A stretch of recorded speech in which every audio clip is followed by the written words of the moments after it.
All right, thanks for joining us here on our live stream. I'm First Alert meteorologist Kyle Dickens, and here's what we're doing. We are starting our coverage now here on our digital platforms. KWQC Plus, also on Facebook, YouTube, and KWQC.com. Our news at 4 will start here momentarily, but we are in a position now where the storms have fired up. So we told you once the storm's fired up, we were going to jump on and let you know and kind of give you a play-by-play of what's happening now and what we expect to happen. So I'm going to get right over to radar, and we're going to take a look and kind of dive in here and take a look at what's happening right now. So let's jump over to that, and you can see here we are. We've already got storms right now down into Des Moines County, the Burlington area. We're watching that very closely. Here's my concern, though. These aren't strong storms yet. And I'm going to check and see if we've got lightning and uptick in lightning. Not much lightning in here either, which is it's good, but what we're seeing here is they're already showing signs, especially this one northwest of Danville and Pleasant Grove. See that green and red there? That's a sign of rotation.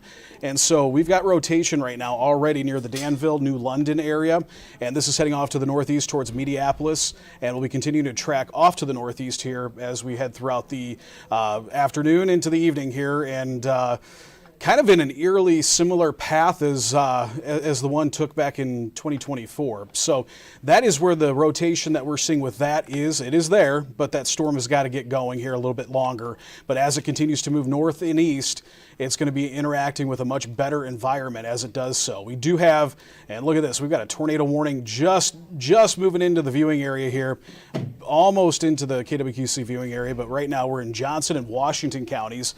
We've got this tornado warning. Been watching this closely, and I can tell you folks that we've got some pretty serious rotation going on. Look at that right there, northwest of Washington. Northwest of Washington, west of Wellman, 2 pockets of rotation there, right there near the Westchester area. We've got strong circulation there. Also off to the south of Sigourney, where we're noticing some rotation there as well. So several areas of circulation, several areas of concern right now, and kind of what we thought would happen is evolving here, and we are getting fast developing storms in an environment that is conducive for tornadic activity, and we are seeing those rotations, pretty solid rotation here in several of these cells. So we're continuing to watch that and continue to be concerned about that. So again, another thing too, folks, chime in if you got any questions. I want to be able to answer those for you and help you out here. So please comment if you do have any questions. Let me know. Okay, my friends had hail break their windows in their homes, and yeah, Ottumwa did get hit with this. This storm did move through the Ottumwa area, so yeah, definitely a concern. How long until it hits the Maquoketa area? Timing-wise, very rough on this, but right now the timing, I'm going to put some times of arrivals, at least on this. I'll go to this particular cell because it is well developed and has, again, a tornado warning with it. So right now, forward speed not as fast as what it was just a few minutes ago, but we're about 40, 45. Just give it a little extra time here. We're going to go 50. All right, so let's get some times of arrivals with this particular storm that is rotating and continues off to the northeast here. So we're going to go here. Here we go. Okay, so Kelowna, that's Kelowna, Iowa, 413. We're into Iowa City about 4:30, West Liberty at 4:40, and then Tipton, Iowa near 5 o'clock. So that is on its current path and speed. That is where it's heading. But we're going to have to see what happens here. All this activity, you got another cell developing here pretty quickly towards just southwest of Muscatine. These aren't severe yet. We don't have hail cores with them. You can see the one that's tornado warned has a hail core.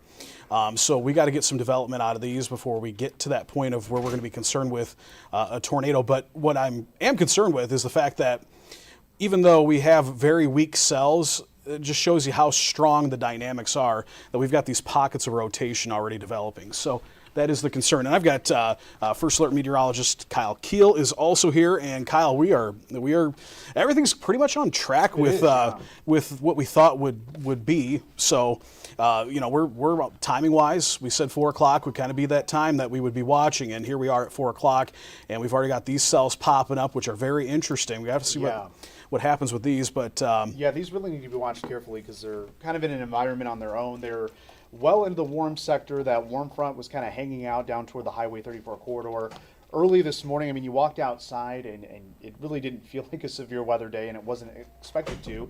A lot of people were asking about the clouds and the rain keeping that severe threat down. But the deal was we were going to see that rain move out in the afternoon hours, and then any clearing that we saw would lead to the potential for increased severe weather, and that's exactly what we're seeing. But yeah, Yeah. it is very interesting to see these storms right here in Des Moines County not really intensifying much very quickly like we would expect them. I mean, we have a lot of shear in place. We're looking at the velocity right now, and we do have a couple of areas of rotation that we are concerned about. Right Yep. there near Denmark, that's in Ooh, Lee County, oh, Iowa. sorry, I'm gonna go back to- And that's just entering Lee County, or I'm sorry, Des Moines County from Lee County. And looks like there might be a little weak rotation there northeast of Danville, west of Highway 61. So it's these storms that are kind of individual. When we go back to reflectivity, you'll see they're kind of like individual pockets that are going to take advantage of their own little environment there.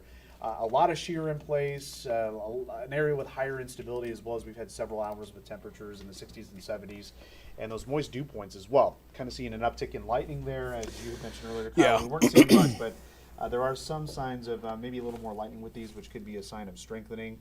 Certainly that supercell there to the northwest of Washington there, and right around Wellman, that certainly is showing some signs of rotation. Could drop a tornado really at any moment. Again, we've got a lot of shear there in the low levels of the atmosphere, so it's not going to take much to get this thing to move to the ground. It looks like that might have a decent hail core with it as well. Yep. And that's where we do have, I believe that was the potential for some baseball size hail. Yeah, we were getting up there. Now you could see. Yeah, you were talking about rotation, folks. When we talk about these, what we call couplet on velocity, you got the green is winds is moving towards the radar. So you can really pick the counterclockwise rotation here. So you got the red away, and right there, when you get those brighter colors, that is where you really see that maxed out circulation. Yeah. And there is a concern that this is going to be tornado. Oh wow, look at that hook echo. I mean, that's a hook that echo that right is that is impressive. You look up a textbook and you look up hook echo, that's exactly what you see. So Exactly. I do know that we have several storm chasers that are kind of on that storm, and they're certainly giving the update to the National Weather Service. The last I saw, that there was some lower level rotation. A lot of that rotation that we're seeing right there is in the mid level, since it's a little farther away from the radar site. But the storm spotter, actually a meteorologist at our sister station WGEM in Quincy, he was indicating that there was some rotation there in the lower levels with that decent inflow, which is what helps feed those storms. And again, this is out ahead of that main line that's developed just to the west from Sigourney up to the west of Iowa City. So it's taking advantage of all of the ingredients in the environment to produce that rotation. Yeah, and here's something, folks. I got a path on this. This doesn't mean all these hometowns are going to be hit by this. I want to make that very clear.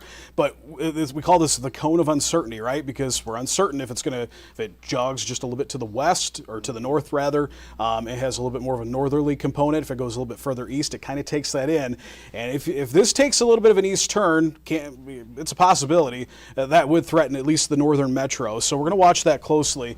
I don't want you to be afraid at this point if you're in the metro. I don't think this is at this time on on its current path and course. It doesn't look like it's going to threaten the metro, but we can't say for sure. But that is a very serious situation out into Johnson and Washington County. It looks like it is going to go just south of Iowa City, at least Iowa City proper. Might be into some of the southern portions of Iowa City, but Tipton, Wilton, Muscatine areas. I say here momentarily we're going to get a tornado warning here for Muscatine County, also into Cedar County. That is coming.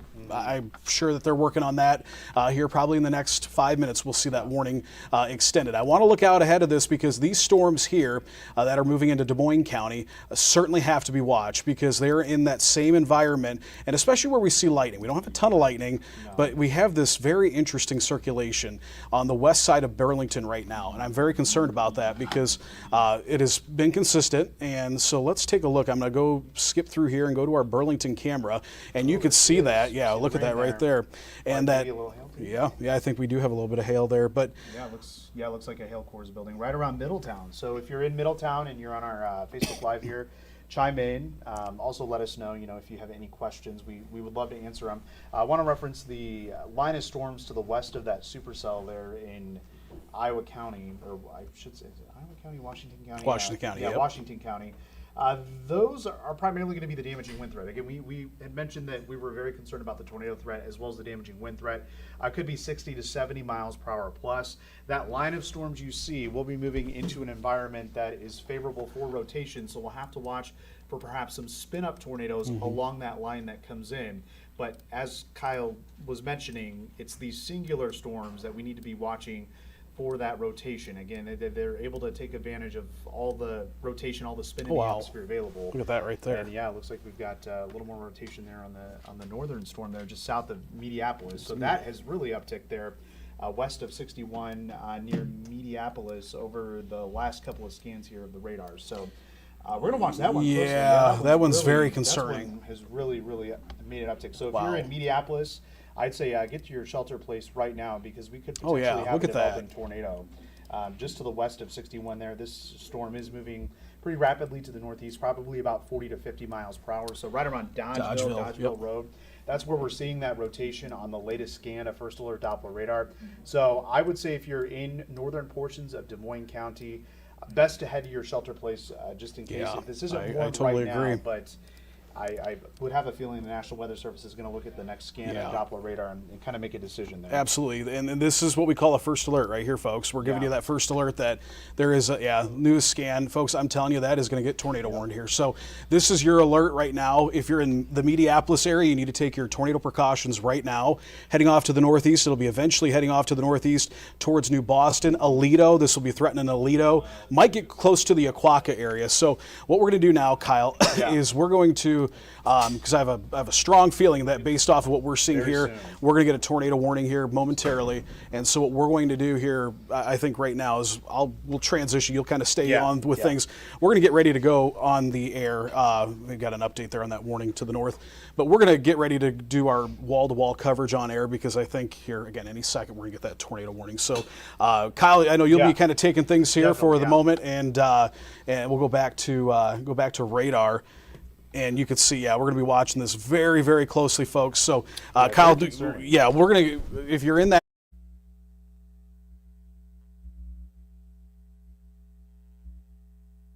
Within that.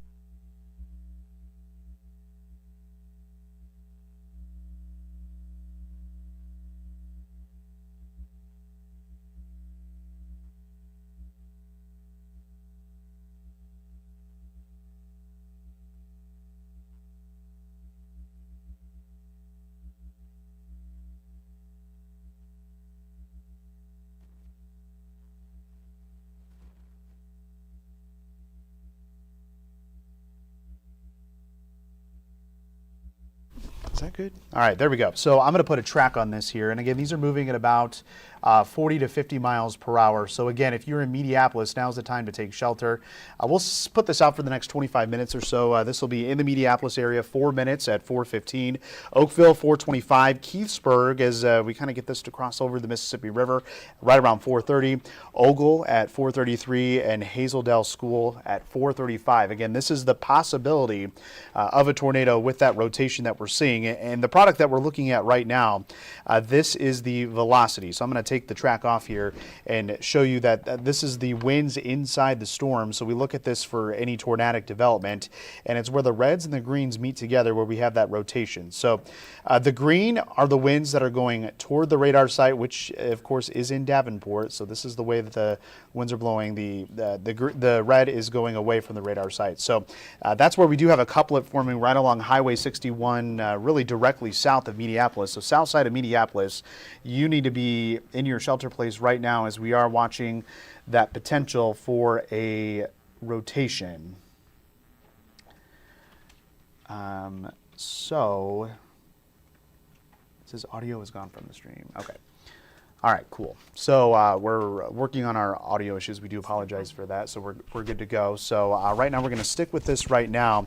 Looks like we just got another tornado. No, I know.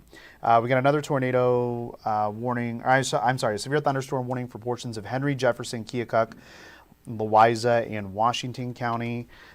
So I am assuming that Eric and Kyle Dickens will be going wall to wall here very soon. But let's get a closer look at that warning right now. Let me get that off there and we'll go over here to live radar, and you'll be able to see that large warning that is in effect here. This is the newest warning that was just issued. Again, that tornado is possible with the 60-mile-per-hour wind gusts. And I want you to notice the length of this severe thunderstorm warning here. This is what's going to happen because these storms are moving at 50 to 60 miles per hour.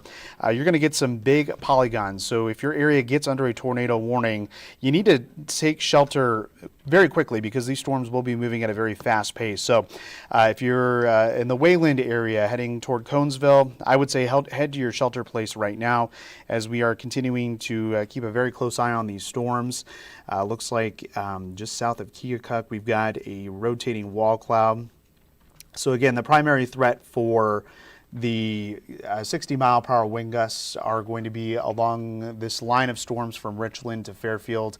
And again, these are booking it off to the northeast. I'm trying to get a speed on that, and it looks like that is going to be moving off to the northeast at 55 miles per hour.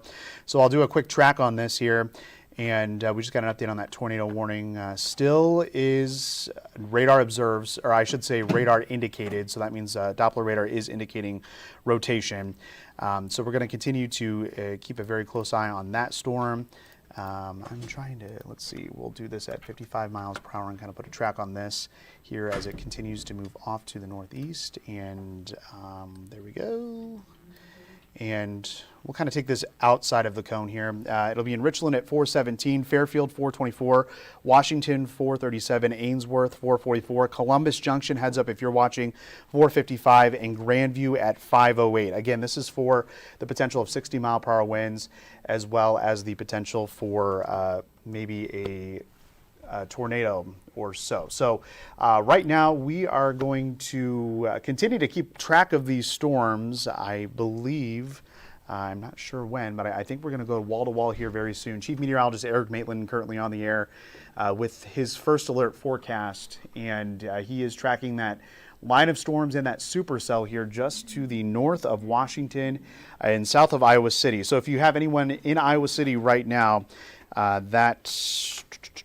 let's see, that looks like we are going to keep that to the south. It looks like by Kelowna, Iowa, which let's go here to the north on Kelowna, Iowa here on radar.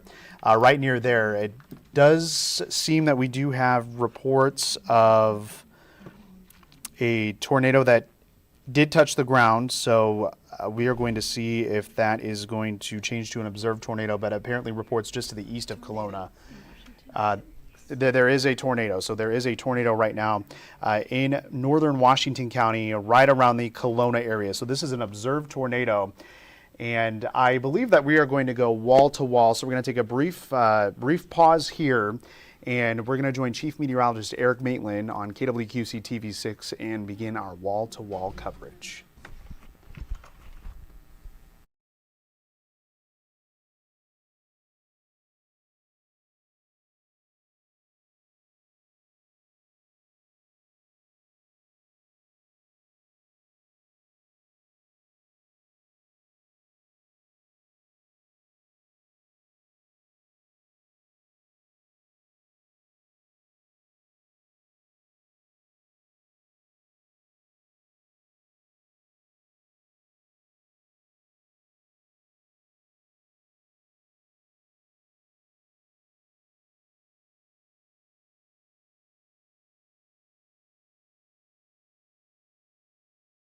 In a few minutes, but we'll go over to Sharon for now. Any more warnings come out that are tornadic, we'll certainly break back in.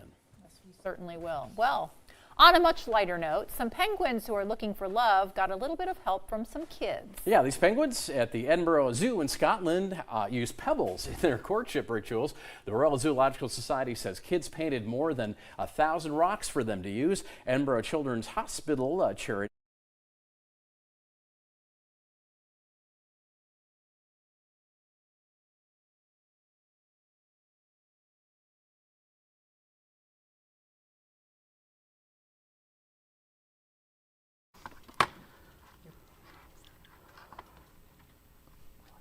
All right, everyone, meteorologist Kyle Keel back here on the live stream, not going wall to wall quite yet as this storm is not in our viewing area, but as you just saw right here, we do have wrong button there.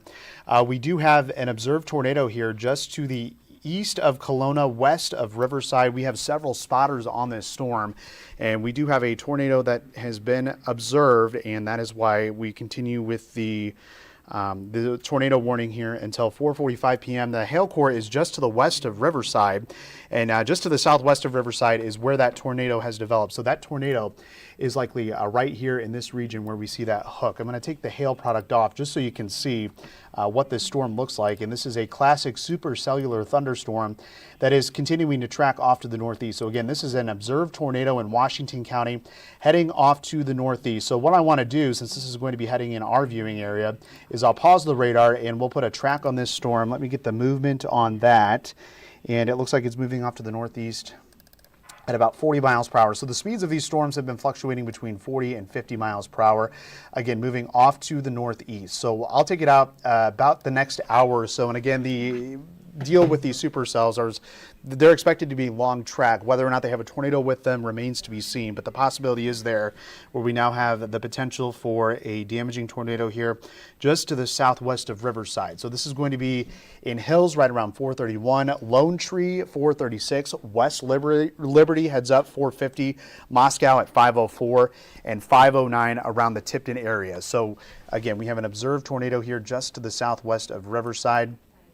I am going to go ahead and get a look at the velocity here so we can kind of look at the winds inside the storm where we have that rotation.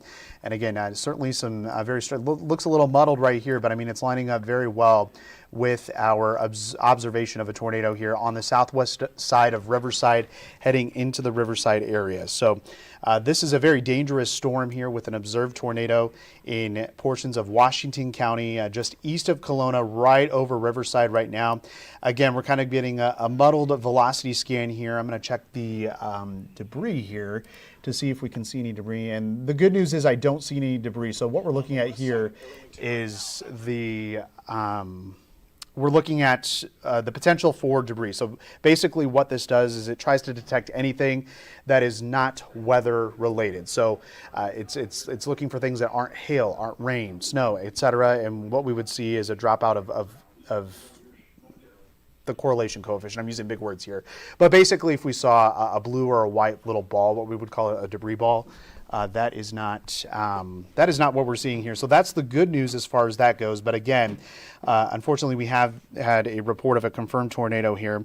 There's going to be a new tornado warning coming out for the supercell just south of Iowa City and Riverside to follow up the ongoing tornado report. So it looks like another report of a tornado on the ground at the intersection of G36 and Riverside Road. So that just came from the National Weather Service. So again, they're going to continue with this tornado warning here for portions of Washington County.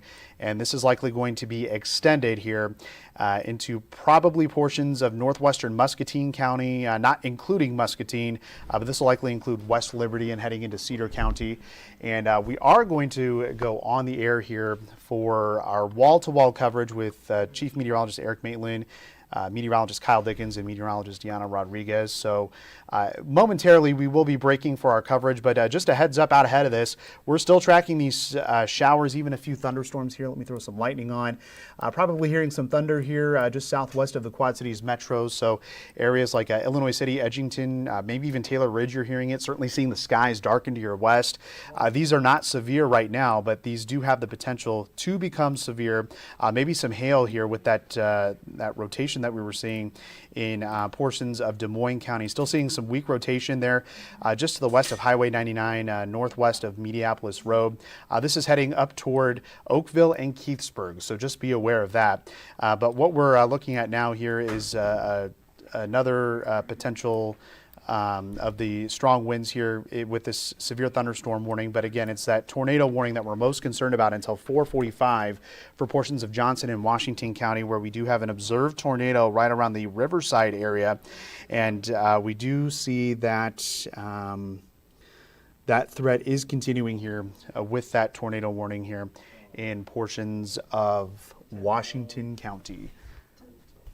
10 till Oh, okay. So we're going to join the wall-to-wall coverage with our First Alert weather team.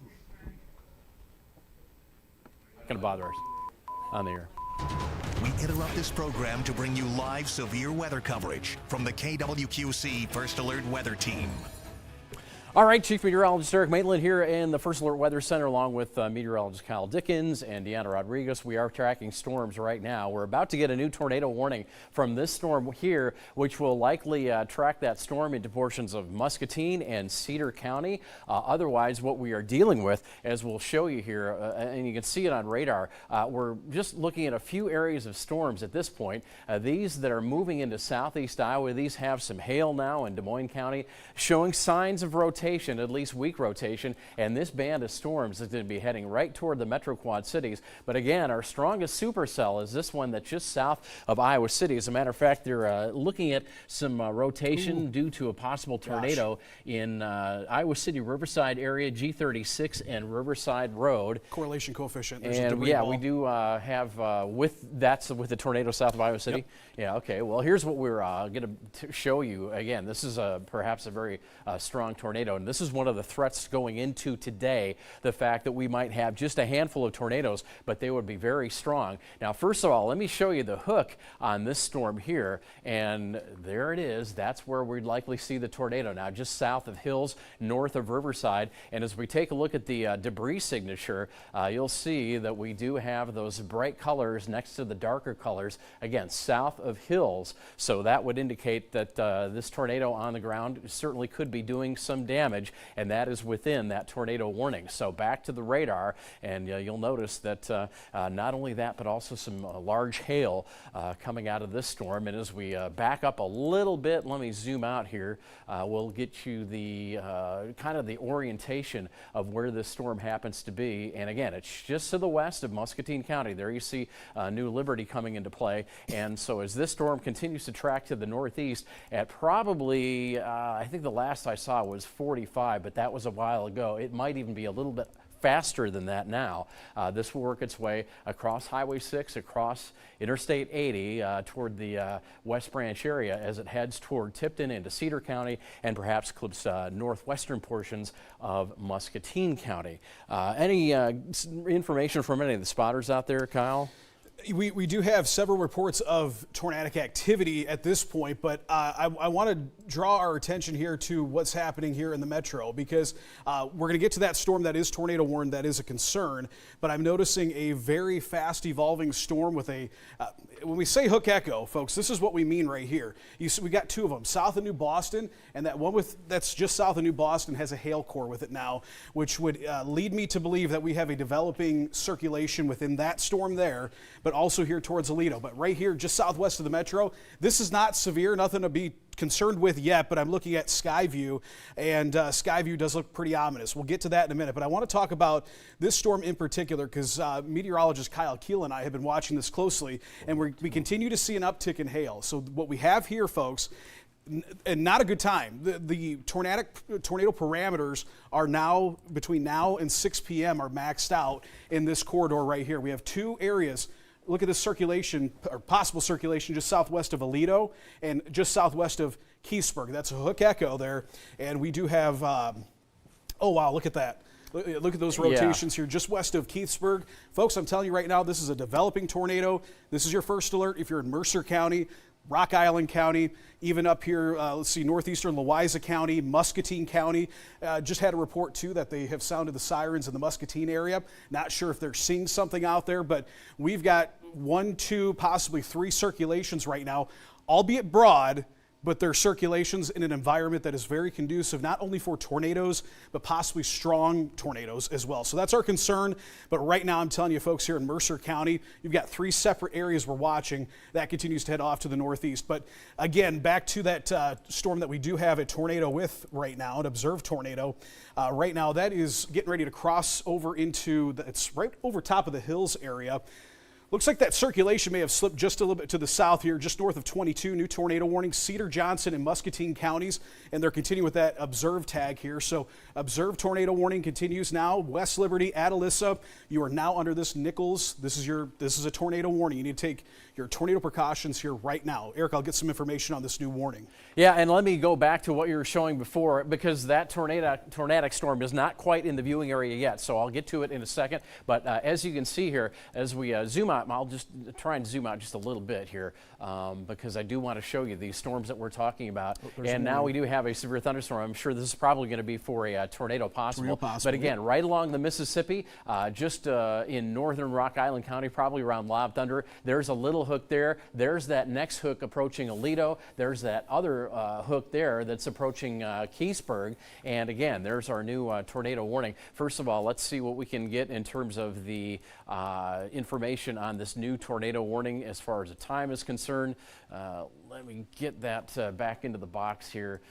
Here in the metro, the sirens will be go. going off momentarily. Okay, Cedar, Johnson, Muscatine, that warning goes till 5:15. Along with that, there's hail possible of 1.5 inches in diameter. And as we back out again with this new severe thunderstorm warning, what I'm going to try and do here, get back home, and that way we can kind of take a look at the extent of the severe thunderstorm warning. And again, that's for this whole line, which is just south of the viewing area, right up the spine of the Mississippi until it gets into western portions of Mercer County, Rock Island County, and it will be affecting Scott County. So again, let me do a query on this and get this back to where we can get the information right there. Yeah, because I want to, this might be a tornado possible warning simply because of the fact that we would be dealing with these spins, these hooks that I told you about. Yeah, tornado possible for this whole warning. Des Moines, Mercer, Rock Island, Scott County. This warning goes till 5:30.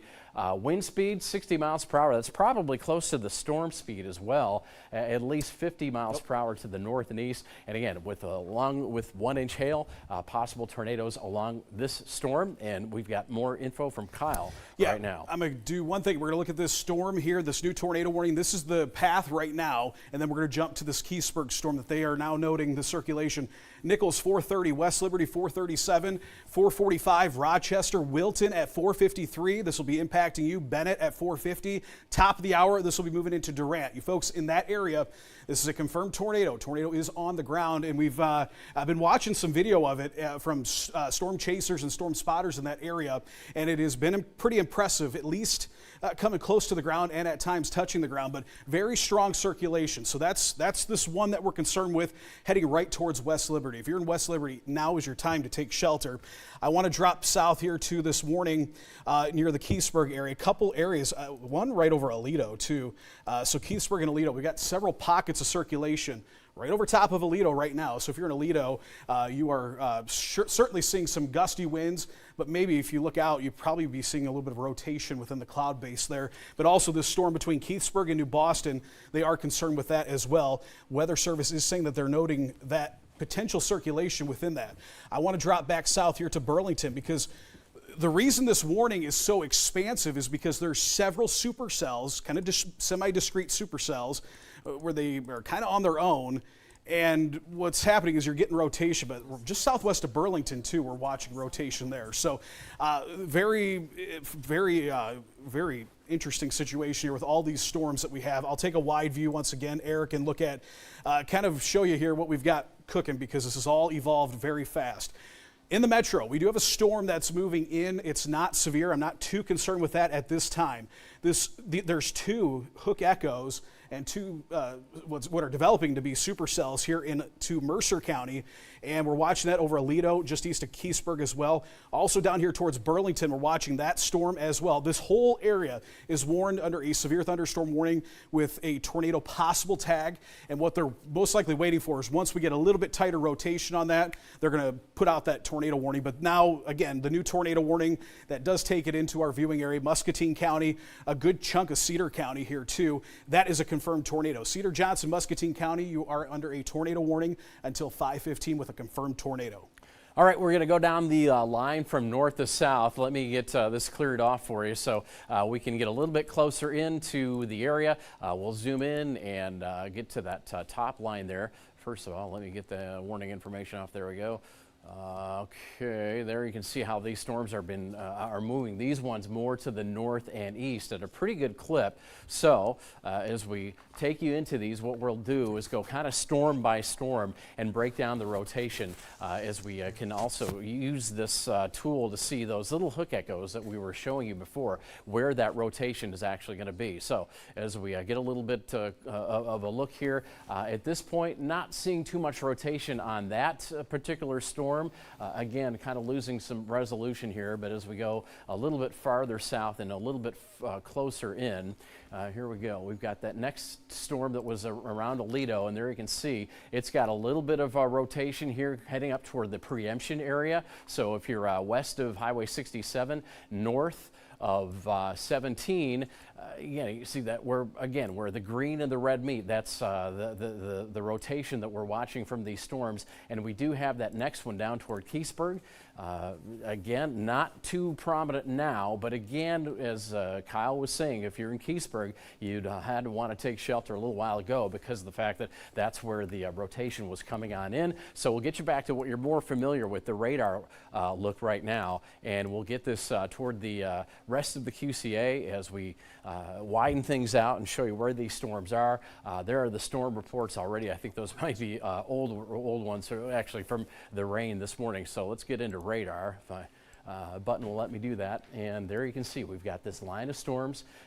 Tornado possible tag with this yellow box. That's a severe thunderstorm warning. And the reason is because these thunderstorms are rotating. There is the rotation that we've seen within these. And as we get a little bit closer, wrong thing there, we're going to zoom in and show you that whole line. There we go.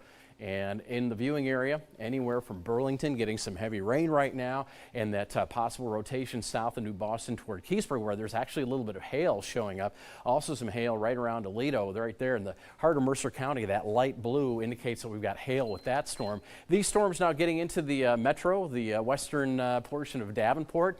And again, behind these more individual storms that seem to be congealing a little bit right now into a line, we've got that line behind that one supercell, which is really dumping some hail and heading into portions of western Cedar County.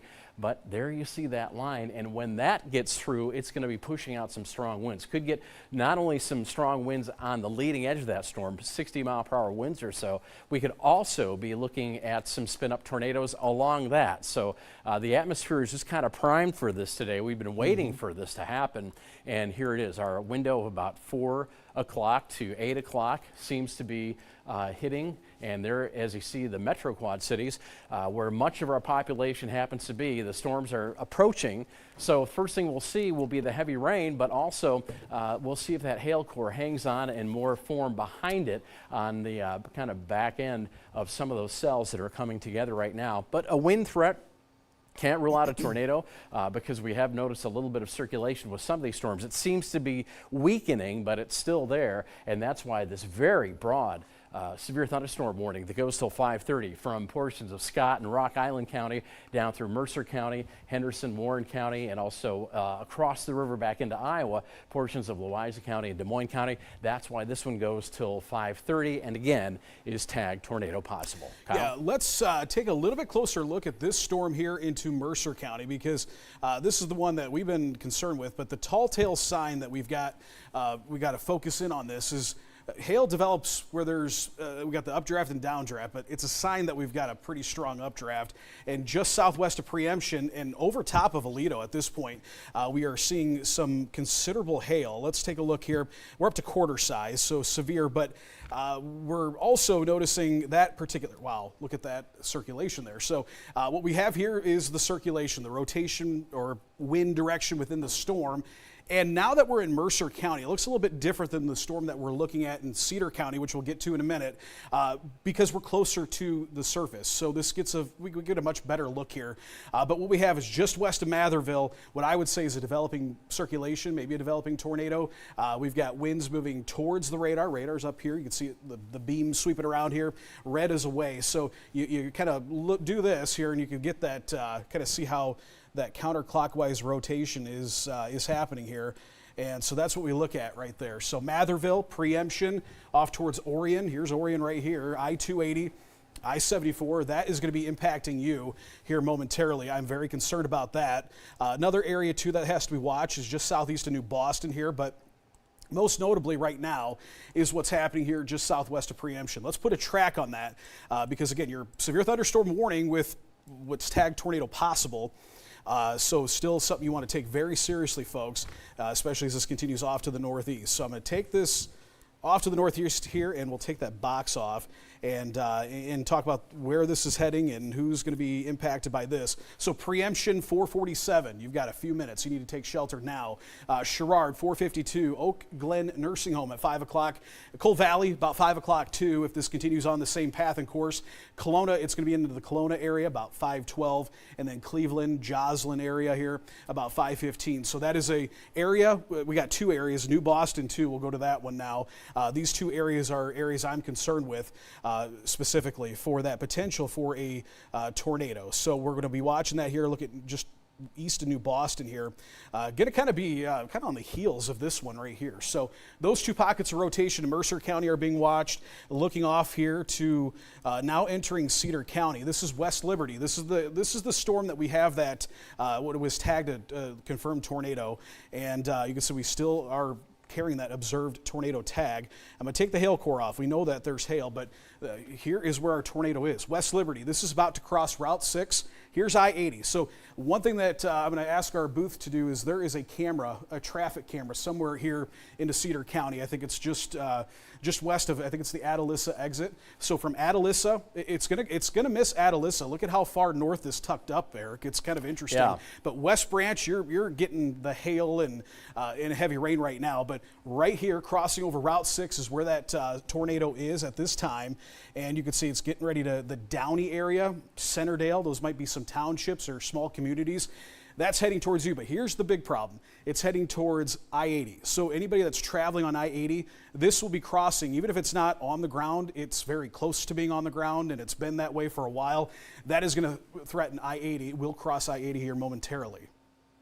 All right, let me take a look then at this storm, and we'll kind of track this one out. Again, this is a little bit wider view of what Kyle was just showing. Right there, crossing the border into, boy, it's kind of right on that triple intersection there. Northwestern Muscatine, southwestern Cedar, and very eastern Johnson County. And with this storm moving probably at about 50 miles per hour, so oops, let me back up here so I can get you that radar. Yeah, there we go. Okay, well, let's start over again. We'll get to the radar first, and then we'll get you back to where we can zoom in on that particular storm, because I do want to do a track on that, because now that it's getting into the TV6 viewing area, it's something that I want to make sure that we are talking about a little bit more close up. We'll zoom in, and then we'll add that track for you. Yeah, wrong one. There we go. As you can see, we're dealing with some new technology here, but as we can't get our Zoom to work, let's see if that does it. For some reason, it's not working. Let me clear this off. You got anything to say, Kyle? Will I fix this up? Just Weather Service talking to them. They're watching the storm in Preemption as well. Very concerned about that. What we talked about is that concern that there's some hail there, but also that there is what they call a deep mesocyclone with that. So one thing that we can do here that's really cool with our radar is we can go in 3D. So we know where this is at, and we can kind of look at, okay, how does this look from a different perspective? And here's the one thing to note is we're climbing here. Here's 50,000 feet. We're climbing almost to, in this particular storm here, it's climbing pretty fast. So we can even tilt it more and get a better perspective of that. So we're about to 40,000 feet right now on this thunderstorm top. And the higher they go, the better chance they have to interact with some of those better ingredients. The dynamics are what are pretty impressive here today. And those dynamics include some spin within the atmosphere. We call that shear, and we got plenty of it. So we're concerned with that. But I can tell you here, this is a big time concern for me here with this. We continue to see an uptick here on the hail with this. It's heading right towards Preemption. So putting a track on this, we're going to continue off to the northeast here, about 45 to 50 miles an hour. And here we go, folks. Preemption, Sherrard, again, some of these communities here. Carbon Cliff is another one that this is heading towards you. Take shelter now. Yeah, it's upticking again. So we're probably up to, let's take a look here. This hail core continues to increase. And so that is a sign that we've got certainly a strengthening storm here No doubt about that. So we're going to get in here. Ridge Road, just northwest of Matherville, is exactly where this is at. And ping pong ball-sized hail now, that's a small area there, but that is the maximum hail we could see. It's just north of Ridge Road. And folks, here's the thing. These storms are booking it off to the northeast about 45 to 55 miles an hour. So when we call off these roads here, we're going to probably displace it just a little bit because of how fast these are moving. They're moving highway speeds. So preemption, it's closing in on you. And let's take a look at that circulation one more time before we take it back to Eric here. And it's there. I wouldn't say it looks a little weaker. And right now I do think it's the hail that is going to be a concern, but still some circulation there heading towards preemption. We're going to continue to watch that as it crosses into Rock Island County here momentarily.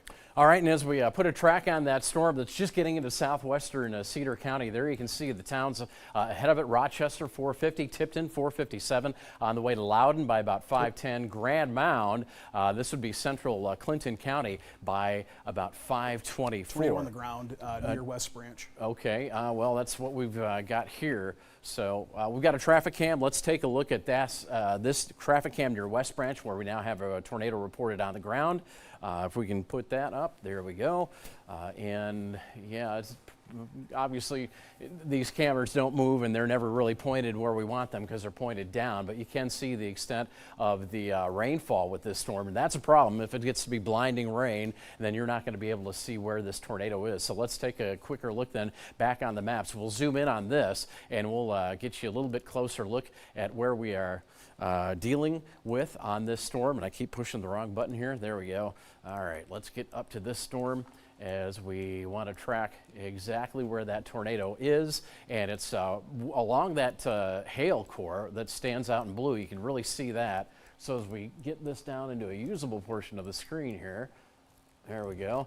South of West Branch, and there's I-80 where we're just seeing the traffic camera. I'm surprised we hadn't seen any hail from that, but again, as we see where that hail is, it kind of tells you pretty close to where the tornado would happen to be. And there's that hook just south of I-80, just north of the county line. And as we get into these areas, these are going to be rural areas, but nonetheless, we'll be able to get you an idea of where these streets are. But just like Kyle said, these are moving very fast. So in terms of what streets we are calling out here, problem is these might be going past the streets that we might name here simply because of the fact that these storms are moving so fast. Cedar County, we're not going to get any streets here. So again, south of I-80, Centerdale, and points east, because it's not technically our viewing area, but when we do get these storms in our viewing area, we can get down to street level. Kyle's got some more. Yeah, I just want to look at the metro. Here's Skyview right now, and you can see what we've got. We've got a storm that has fired up here in the northwest side of town. This is northwest Davenport, and it's not. We're not worried about a tornado at this point, but just something to note here is that there's a little bit of a lowering with that. Again, we're not to the point where we need to say, get into your tornado shelters now, but that deserves to be watched very closely, and I'm going to continue to watch that because we actually have a couple storms. We have that one to the north. Look at this, we get that little bit of a break, and then you go point it to the south, and here we go with another storm. That's that one that's in Rock Island County. That whole stretch is warned right now for a severe thunderstorm warning, marked tornado possible. So not a surprise to see that, and we're going to continue to watch that very closely. My concern continues to be here in the preemption area. We've got a lot of lightning with this, and that's the tall tale sign. The lightning is high. We've got the hail core there, and this thing is trying to turn and circulate. And so we've got some updates on warnings. We'll take a look at that here in a minute here, but there certainly is still a circulation with this, albeit broad. But preemption off to the northeast here, it's now crossing right over 67. That's where the hail is, and also maybe some damaging winds, and possibility is there for some circulation. But it's heading off to the northeast, might just clip Orion. Orion, you're back here, but that's going to continue on to the northeast here. It's going to go south of the metro proper, but I am concerned with this. We're going to get back into the metro here and just watching some of these storms that have fired up pretty quickly. Here's that cell, and there already is, look at that, a little bit of hook there and a little bit of a hail core. So all these storms are doing that. That's not much of a surprise. What is a surprise, though, is how fast these are congealing into a line. And once they do congeal into a line, that threat then kind of transitions more to a damaging wind threat. With embedded tornadoes, we kind of lose that strong tornado potential. But watching that here, crossing into Rock Island County, very serious situation there here in the metro too, but also what's happening right now in Cedar County, southwestern Cedar County, with that confirmed tornado. Yeah, and we did have, speaking about that tornado, as it was moving through Muscatine County north into Cedar County, there were reports of some debris on that. We take a look now at the top end of this line that these severe thunderstorm warning tag tornado possible out till I believe 5:30 is doing. And right now we've got this storm that's now developing right toward the Mississippi River into eastern Whiteside County, and you can see that it's actually moving pretty close, or pretty quickly, because we just in the last sweep there didn't have much going on south and east of Clinton, but now that one is getting a little bit stronger, ready to cross Highway 30. And then as we go work our way down that line, we're getting some scattered development in southern Clinton County, along and north of Highway 30, around DeWitt. They don't look like much now, but the nature of these storms is that they're blossoming pretty quickly when they do. And as we move a little bit farther down the line, you can see here's the metro and that storm that Kyle was talking about. Boy, that's right over the radar site. So we're getting that little blanking there. Might even be a little bit of a hook there because we did have a little bit of hail with that one. But as we pan now down to the south, boy, if you're in Coal Valley, obviously that stands out because of the name of the city there. But heavy rain here and that little spin right around Preemption now. Let's check that out really quickly, because I do want to know if we're seeing anything there that might be rotating. And it kind of had that signature on radar, but I'm not seeing anything too prominent there. So we'll go back to the radar. And as far as the hail core, which is right there, moving into Preemption, this is pretty, well, you know, I kind of want to query this and find out what kind of hail we're looking at, but I'm sure it's rather large. And golf ball size hail, yeah, possible through Preemption. So if you're in the Preemption area, if you are in Preemption proper, it's probably too late to do anything about it. But if you're in portions of southeastern Rock Island County, north of Preemption, and you don't have the car in the garage, you better get that in there quickly, because we've got that hail core that's moving through into the area right now. And again, as you can see, that hail core is pretty substantial at this point. We'll drop down this line again and find out what's going on toward Aledo. You can see that, again, as Kyle was mentioning, we've got that those thunderstorms, those individual cells kind of merging right now. So this is where we're going to get some strong winds heading through eastern Mercer County. There's Highway 67 right there as we go from Aledo over to Alexis. So winds will likely pick up in those areas. And as we drop a little bit farther south, down into Henderson and Warren County, Henderson County now getting kind of the lion's share of the southern extent of this line. And now there's some more hail trying to form just to the east of Lomax in southern Henderson County. And if we take a look at what we might be seeing here in terms of any rotation, yeah, certainly. Wow, look at that. I'm going to get in close to that because, again, we've got air moving toward the radar site in green, away from the radar site in the Quad Cities in red. So that sets up a circulation which is actually that far away from the radar site. That is a pretty broad circulation. So let's zoom into that.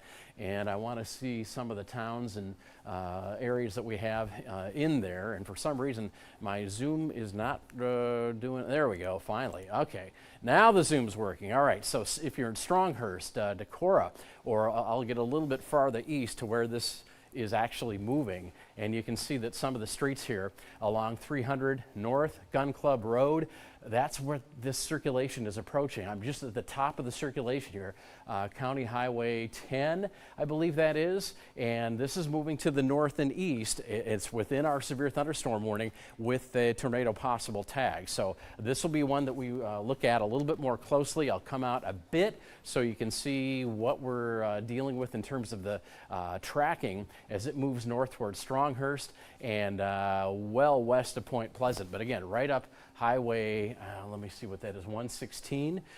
Yeah, now we've got a new circulation here inside our warning that had the tornado possible tag. So if you're in Stronghurst or those areas, southern Henderson County, this is your first alert to take shelter now. Kyle? Yeah, okay, we have a confirmed tornado on the ground right now, 3 miles east of West Branch. This is near I-80 in Cedar County. That's from the Cedar County Sheriff's Office right now. They're reporting that. Real quick here, I want to mention this, and we're going to go back to that, but the Storm Prediction Center, who puts out the watches, they just put out this discussion. Look at where this is centered. This is where all those storms are about to enter. It's a zone from Mercer County all the way up to Dubuque, east towards Bureau County, west towards Iowa City, where they're saying, and I'm going to quote their discussion here, robust Boeing segment is developed near a surface low. An enhanced corridor of tornado potential will exist across far eastern Iowa to far northwest Illinois over the next couple of hours. So we are kind of at the apex of that threat, so not good timing as this continues to track off to into this zone. So we're going to be watching this very closely. Now's not a time, folks, to turn your back on these because they are very significant. Let's dive right into where we had this report. It was 3 miles east of West Branch, which puts it right where we have it. Oh, wow. Rochester, shelter now. Tipton, up towards Tipton, here we go. Route 38, there is the tornado. It just crossed I-80. This is a confirmed tornado, confirmed by sheriffs. Cedar County Sheriff's deputies are confirming that. Folks, this is a very dangerous and life-threatening situation as we have a confirmed tornado on the ground. And we're going to take a look at, see if we've got debris. And boy, we do. We got a debris signature there just west of Rochester. So right there, it looks a little muddled, a little hard to tell. But right where that circulation is where we have this dropout, which is what would show to us that we've got some debris being lofted into the air. Nonetheless, we have a continued circulation here. Rochester, it is heading right towards you. Folks in Cedar County, continue with your tornado precautions. It is now north of I-80, heading right towards Rochester. Bennett is going to be another community, another town that's going to be impacted by this. You are on the edge of that tornado warning, but Bennett, you need to take shelter now. Tipton, continue with your tornado precautions because what we have noticed with this is this thing has been turning and it continues to turn a little bit more to the north. There's an update. Oh, it did just that. It continues to slide a little bit more to the north. I think Tipton, you're going to be fine. I think it's going to be just to your south. Continue with your precautions just to be safe. But between Rochester and Tipton, here's Highway 38 that is getting ready to cross Highway 38 and eventually continues off to the northeast. We'll put a track on it. Again, folks, if you're just joining us here, it is coming up to 5 o'clock here momentarily, and we'll welcome in all of our folks watching us at 5. But we continue with reports of a confirmed tornado right now. It was confirmed just a few moments ago east of the West Branch area here along I-80. It crossed I-80, continues on to the northeast. Bennett Community School about 5:09. So you don't have a lot of time in Bennett. Bennett, 5:10. Loudon Family Medical Center here, 5:18. Loudon at 5:20-ish on that. Again, give yourself a few extra minutes. Wheatland 5:23, and then Wheatland Manor, same time, so about 5:20. You could be expecting that tornadic storm. We have a confirmed tornado with that. Might be a little displaced here. Having a hard time with this data. It's very muddled, which not always a good thing because could either be hail interfering with that, or we could also okay, so we'll get to an update here from them, but we continue to see that rotation here again. Bennett, that's heading right towards you. I want to put kind of back out here and see if we've got anything else with these other storms. So again, Cedar County, you need to take shelter right now anywhere in Cedar County, and then eventually here we're going to be watching kind of downstream Scott County and also into Jackson County here within the next 20 minutes or so. Yeah, let me take a look again at Henderson and Warren County. Again, this is our circulation. We'll do a little deep dive into this one, but this is now into extreme southeastern Henderson County, and it's kind of skirting the line of the severe thunderstorm warning, so it's going to be very close to Roseville here in the next half hour or so. And as we do a little bit of a zoom in, and once again I hit the wrong button, let's get this back to where I was on radar. Here we go. We'll do a little bit of a zoom in because I do want to get onto that storm and show you the radar returns, and especially in terms of possibly a hook echo, if we can get to that. All right, let me back out a little bit and we'll take a look and see if we can see any kind of hook. Doesn't look too prominent there, but you can kind of see it's trying to make something moving to the east, northeast right now, and that little tail that's trying to form there could indicate that there's enough circulation that we need to be concerned about. But we'll track this now and get a little bit farther out as we do a little track, and I'm assuming these storms, like most of them, are moving at about 50 miles miles per hour. So I'm going to go out once again and reposition this so we can do a cone and give you an idea of where we are lining up here. There we go. With this Henderson and Warren County storm, and it's just getting to Henderson County right now. So let me see, I can do a cone here.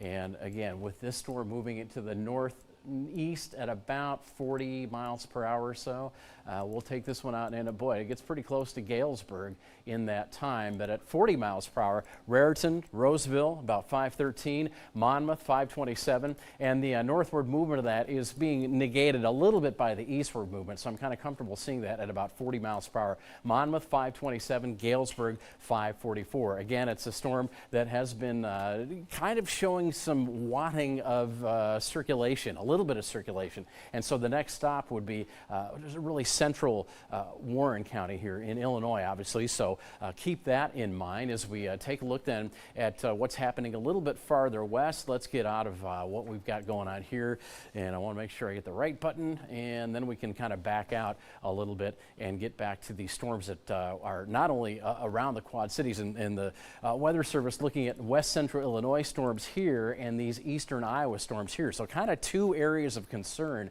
at this point as we head toward 5 o'clock. We'll say right now you're watching live storm coverage on KWQC TV6 here in Davenport, Iowa, and this is kind of the first hour of what could be another 2 to 3 hours of coverage here, because again, we're seeing these severe thunderstorm warnings continue to come out. There's a new one that I can take a look at. Also, the fact that these storms have that tornadic potential, and that's something that we were leading up to for the last few days with these storms. So as we kind of center in on this new warning, we'll take a look and get my button to change. And it's this severe thunderstorm warning right here, which does include a few new counties in Iowa. Jackson County off to the south there, also portions of Clinton County, Scott County, Muscatine County, all of Cedar County. And as we take a look at the time for this one, it's probably going to be another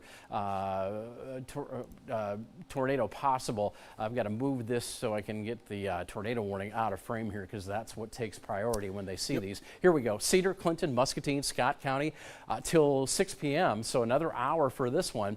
Again, tornado possible with these storms that have showed signs of rotation. Winds up to 60 miles per hour and probably a forward speed somewhere around 50 plus miles per hour on these. Also, if we get hail, we could be looking at about an inch in diameter. And as we clean things up here and get back to the radar itself, we'll just move this down and show you the line of storms where it's at right now. And there you see right south of Tipton, boy, we've got some large hail possibly right there. And we'll get into that as we clean off this map. I got to get a little farther away from my box there. All right, let's get to the hail, because I do want to kind of see how this hail is shaping up. And as far as the size of the hail, and again, just south of Tipton there. So if you're in Bennett, Clarence, I mean, somewhere between there, right where the edge of the tornado warning is, you have time, maybe just a minute, because these things are moving fast. I wouldn't even worry about it now to get cars in the garage. You really don't have time. But as we take a look at the size of this hail, right here, we're up to about, probably, well, this is probably a little less than golf ball size, maybe $half size. And for some reason, it's not letting me read this. There we go, quarter size hail. So yeah, that's minimum for about the minimum for the severe thunderstorm warning, a little bit higher than that. But again, that's large enough hail to be worried about. Tipton, you're also getting lightning, and that's another thing we have to worry about when these storms come through. Lots of lightning with these, not only the torrential rain, hail, lightning, but also that chance for some rotation. And we are tracking this storm here because, again, the possible tornado that we have had a history of. So it's a confirmed tornado a while back. And as we quickly take a look at the hook, if it's still in there before we get back to Kyle, it's going to come up here in just a second, starting to weaken a little bit, but certainly south and east of Tipton on the way to Bennett. That hook is still not as prominent as it was, but it is still there. Kyle? Yeah, real quick, I want to show this. This is in the metro. Look at this nice rainbow that we're noticing here with that storm that moved through. So caught that in Skyview, wanted to show that. As I was moving Skyview, a couple things I noticed here, and we'll stay on this shot, and I'll show you as we turn around here. This storm in particular, this is just to the north. This is the one that was on the northern side of the metro. Very fast climbing storm, and it is in a very favorable environment. So as that crosses the river, we need to watch that very closely. And and we'll track that momentarily. I'm going to swing the camera back down to the south, and you can see here as we move that camera up, and you can see here's to the south, here's towards those storms that we're watching that are severe warned at this point with that tornado possible tag with it. And so we continue to watch that very closely. I want to do something here too and kind of look at things on a broad view. So this is the entire viewing area.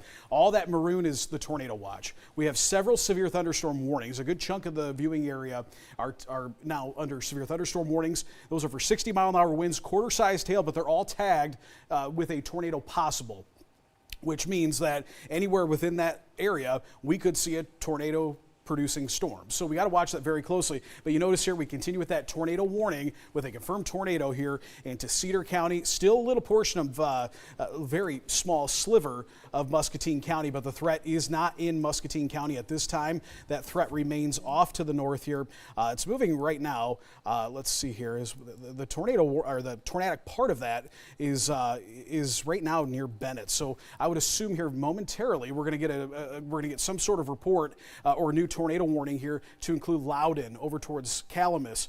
Route 30, this is approaching the Highway 30 corridor here into Jackson County, northern Scott County, as well up towards Clinton County, Jackson County, Scott County. That is the area that we're going to be very concerned with as these storms continue to move off to the northeast. But right now, circulation just west of Bennett. We have had reports too, trained weather spotters reporting that there is a rotating wall cloud in this area. So that would most likely mean that tornado has lifted. The circulation seems a little less broad, but don't let your guard down. This is moving into a very favorable environment, as we mentioned. So we're going to continue with that. That might be merging with this line. So if that happens, I think that threat's going to, that tornado might weaken a little bit, but we have to watch very closely this whole line that's now crossing the river into our Illinois counties. But namely here, if you're, look at this is that hail core that we're watching. Right now, just south of Cole Valley, you're getting some hail. It's heading northeast, might cross over the Big X region here. I think it's going to be very close to the Big X. Kelowna, here's Wolf Road into Geneseo. Geneseo, the most significant portion of this might go just to your northwest. Let's check for rotation because that has been our concern. And yeah, we still see some broad rotation, reds, greens. It's not as tight as we would like to see for a tornado, but nonetheless, it's still there and it still needs to be watched very closely. Backing things up and heading to the south, some broad rotation near Aledo. I was watching this though here. Look at this. Oh wow. Yeah, that's the just one that west we of were Roseville. focusing on a little bit while ago. Yeah, that continues to be something we need to watch very closely here as that continues off to the northeast. Still, that again, anywhere you go in the viewing area until that final line moves through, all areas pretty favorable for tornadic activity here this afternoon and evening. All right, we have a live shot from East Moline. Our photographer Mo Ortiz out there checking out what's going on here in the metro. If we can get that up, we'll take a look. And again, we've had reports of some small hail across parts of the viewing area. This is East Moline, and obviously, yeah, it looks just like a stormy day from this vantage point. At this point, nothing more than some heavy rain moving through the East Moline area, kind of on the top of that cell that's depositing the hail south of the I-80, 280 loop there, probably by the airport into Cole Valley. Warning. And got a new tornado warning. Yep. Okay, we'll take a look at that. So this is the new tornado warning right here. And again, it's because of that Cedar County storm. As we get a little bit closer in, again, you certainly see where the hail happens to be. And there's our severe outlook, whether that's what I want or not. That's our severe outlook for today.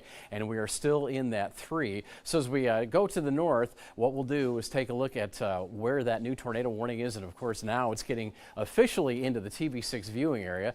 That's a warning that now is including portions perhaps of northern Scott County, but also as we look into much of western Clinton County. And we'll take a look at the details on this one as we put the information on the screen for you.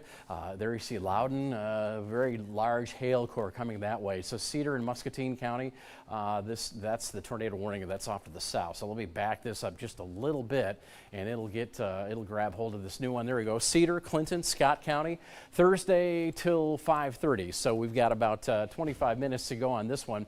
Hail that could be 1.25 inches in diameter. Right now, the leading edge of the storm is just getting down Highway 30 into western Clinton County. So not that you're worried about that. It's really the core of the storm a little bit farther to the west that we're worried about. And as we get this on the screen, we'll get a little bit closer in, just get back onto the clear radar here. As there we go, that should do it. Let's get into the front part of that hail core, and this is where we could be seeing not only the hail but that continuing rotation. And this is now just east of Tipton, and again, if you're in these areas, especially northeastern Cedar County, western Clinton County, you want to take shelter because this storm is only going to increase in intensity here over the next few minutes as it gets closer and closer. So we'll get even closer into say the Wheatland area and give you an idea of when this storm's going to come your way. It's really just a few minutes out, but there's Highway 30, there's Wheatland, just south there of Loudon. That's where the real strong hail core happens to be. And as far as the size of that hail, potentially we're looking at, let's see if that'll register. Give it a second here. Here we go.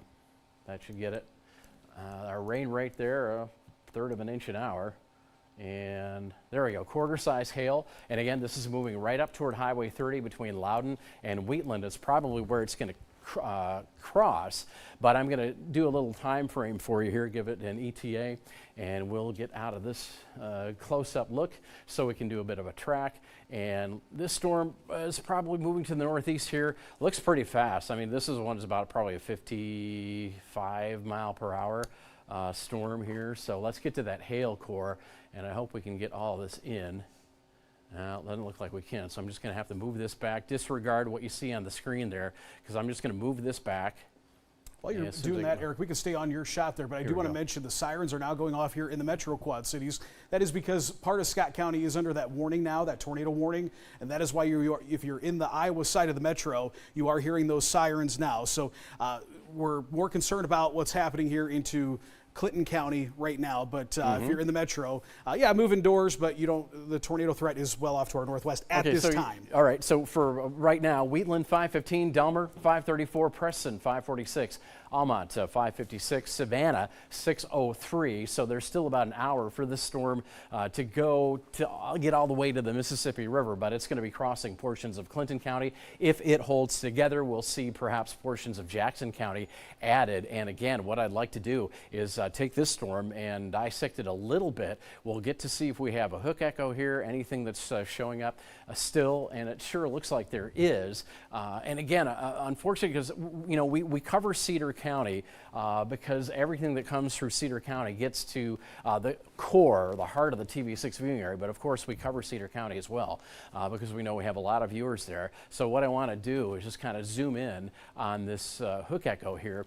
Unfortunately, because Cedar County is not technically in our area, when we zoom in, we can't get too many streets more than just the major streets there. But as you can see, when we get toward southwest Clinton County, which we will with this storm in a minute. Still, it's kind of a ragged hook echo, but there is certainly something there. And as we take a look at the velocity, which shows us what the rotation is doing, there again, you see it. We tell you this every time. When you see the green next to the red, that indicates opposite flowing winds. So winds coming toward the radar site, winds going away from the radar site. So it looks like they're just north and west of, or north and, pretty much due north of Bennett maybe. It's a little hard to tell, but we might have that as our rotation, and that's just right at the tail end of that hook echo that we were seeing. So as we go back to the radar with the hook echo a little bit more prominent, again, what we'll notice is this works its way to the east-northeast, Wheatland, areas of Highway 30, adjacent and south of Highway 30 into portions of extreme southwestern Clinton County will be affected by this storm very shortly. So again, as we move back out and give you a view of our whole area right now, we're dealing with two lines of storms, and within those lines, what we're finding is that not only do we have a tornadic storm in the Iowa Quad Cities, we do have some rotation on some of those storms that we have into portions of Illinois, especially in southern Henderson County, now moving into southern Warren County, part of that tornado warning that is up in effect right now. So as we take a close-in look, and see what this rotation is doing here. That storm not only has rotation, but also that hail that's coming out just to the west of Roseville, probably around an inch, maybe just a little less than an inch in diameter with that light blue. But it's pretty good hail core there. Not only does it center itself in that blue, but that gray is also where we have hail. And as far as any rotation is concerned with this storm here, it looks like we're still seeing that, and that continues to move very close to Roseville. So where we're getting that portion of green next to red, again, air going away from the radar site in red. Think of the Quad Cities where the radar is, air going toward it in green. That circulation now getting very close to Roseville. So as we zoom into areas just west of Highway 67 here, we can get a little bit closer in and move this over a little bit. Got to be real specific with these buttons, but there you go. We get to Ellison, to Roseville. There's the bypass there, and that's right where that circulation is approaching Roseville. I'm not going to take a look and see if we've got any spotter reports of anything there. Well, Kyle picks it up. Yeah, I do want to mention, because we do have a couple of viewers who have sent me messages saying that they're looking, one was in Kelowna, one was just east of Kelowna, saying that there is some circulation that they're concerned with. And this jives with an area of rotation that we've been noticing. Weather Service has been watching it. It's remained broad, but right now I am concerned that we do have a little bit of a tightening up circulation here. I'll get some, kind of show you where this is at. And yeah, you can see looks like it's starting to kind of curl in a little bit here. It's right over top of the Big X right now. So Big X is I-280, I-80, that interchange there heads up to the north. Here's Kelowna, right close to Kelowna right now. Looks like, I think the core of that circulation will be to your south. It is not very well defined like what we're seeing up in Cedar County, but it needs to be watched. You continue with a severe thunderstorm warning with a tornado possible. The rest of that line here through southern Rock Island County into parts of Mercer County, we have broad rotation. Hail threat continues there. Looking at the new update, yeah, and maybe we got to watch this closely. So Wolf Road, getting ready to cross Wolf Road. Here's north 2300th Avenue, just east of Kelowna is where that circulation is. Maybe right on top of Route 6 is what we're watching there. I want to go up to the north here too, because we've had additional cells develop here, and you can see this one heading towards the Clinton area. You're not technically under a warning, but we have to watch. We've got a developing hail core there. It is a smaller storm, but again, all these storms have to get watched. Not really anything damaging wind-wise or circulation-wise at this time, but we'll be watching that. Again, further to the south, we were watching this storm into Warren County, and we're going to continue to watch that here. We got that, again, severe thunderstorm warning continues until 5:30. All these are tagged tornado possible, damaging winds up to 60 miles an hour, maybe some quarter-sized hail, Eric. Okay, yeah, I just want to go to the top of this line just to show you how quickly things are developing, and this has been kind of the footprint of these storms. They start up and they get going pretty quickly. So now we're into Carroll County here.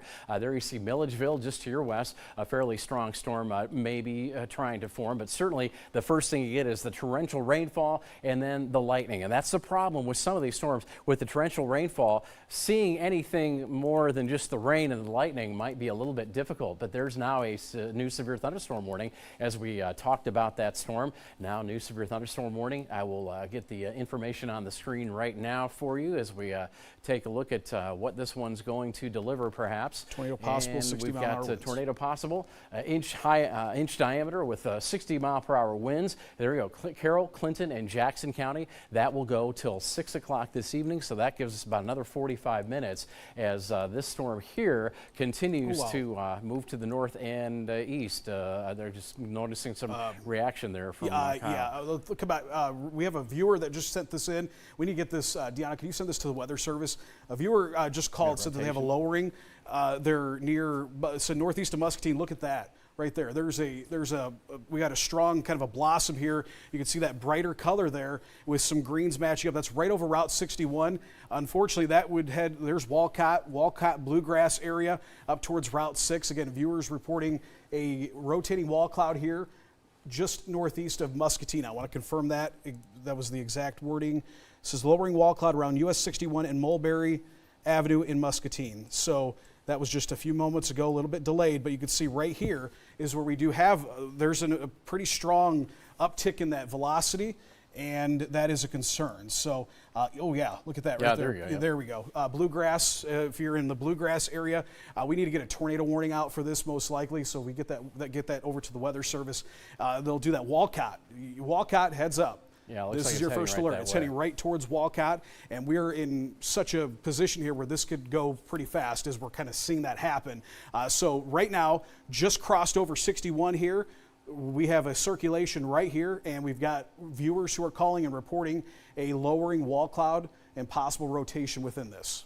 All right, and again, we'll get back to that storm just in a moment. We're just going to, don't want to be too myopic, so as we wait for perhaps a tornado warning to be issued for that area, again, Walcott, that area, especially south of Walcott, your first warning to take shelter as that circulation heads your way. Again, what we're going to do is just kind of take a look down this line as we've got our new severe thunderstorm warning till 6 o'clock, and again, this is for portions of Carroll County, back over to Jackson County and Clinton County. We move down the line, and you can see it now another severe thunderstorm warning here. Let me get that out of the way so we can take a look at the information on this one as we're looking at Henry, Rock Island, Whiteside. That one goes till 6:15. Again, 60-mile-per-hour winds, tornado possible, and up to an inch in diameter hail. So we're back to the radar, and we'll move down this line continually through the metro.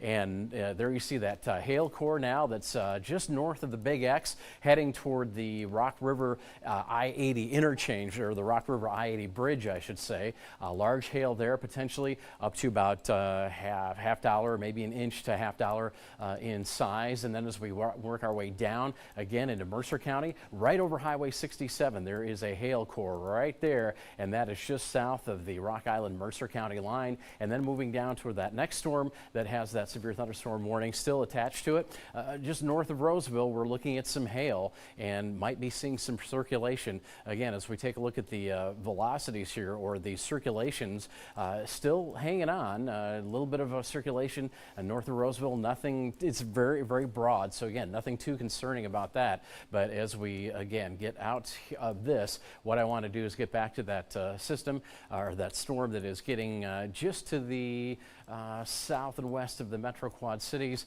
We'll zoom in on that and show you right here. It's just kind of west of the whole metro where that circulation is, and this is coming up toward Walcott and getting really close into here. There's Bluegrass. I think it's going to hop over Bluegrass, but as we look at that circulation, do we have a warning? We have a new tornado warning now for Warren County.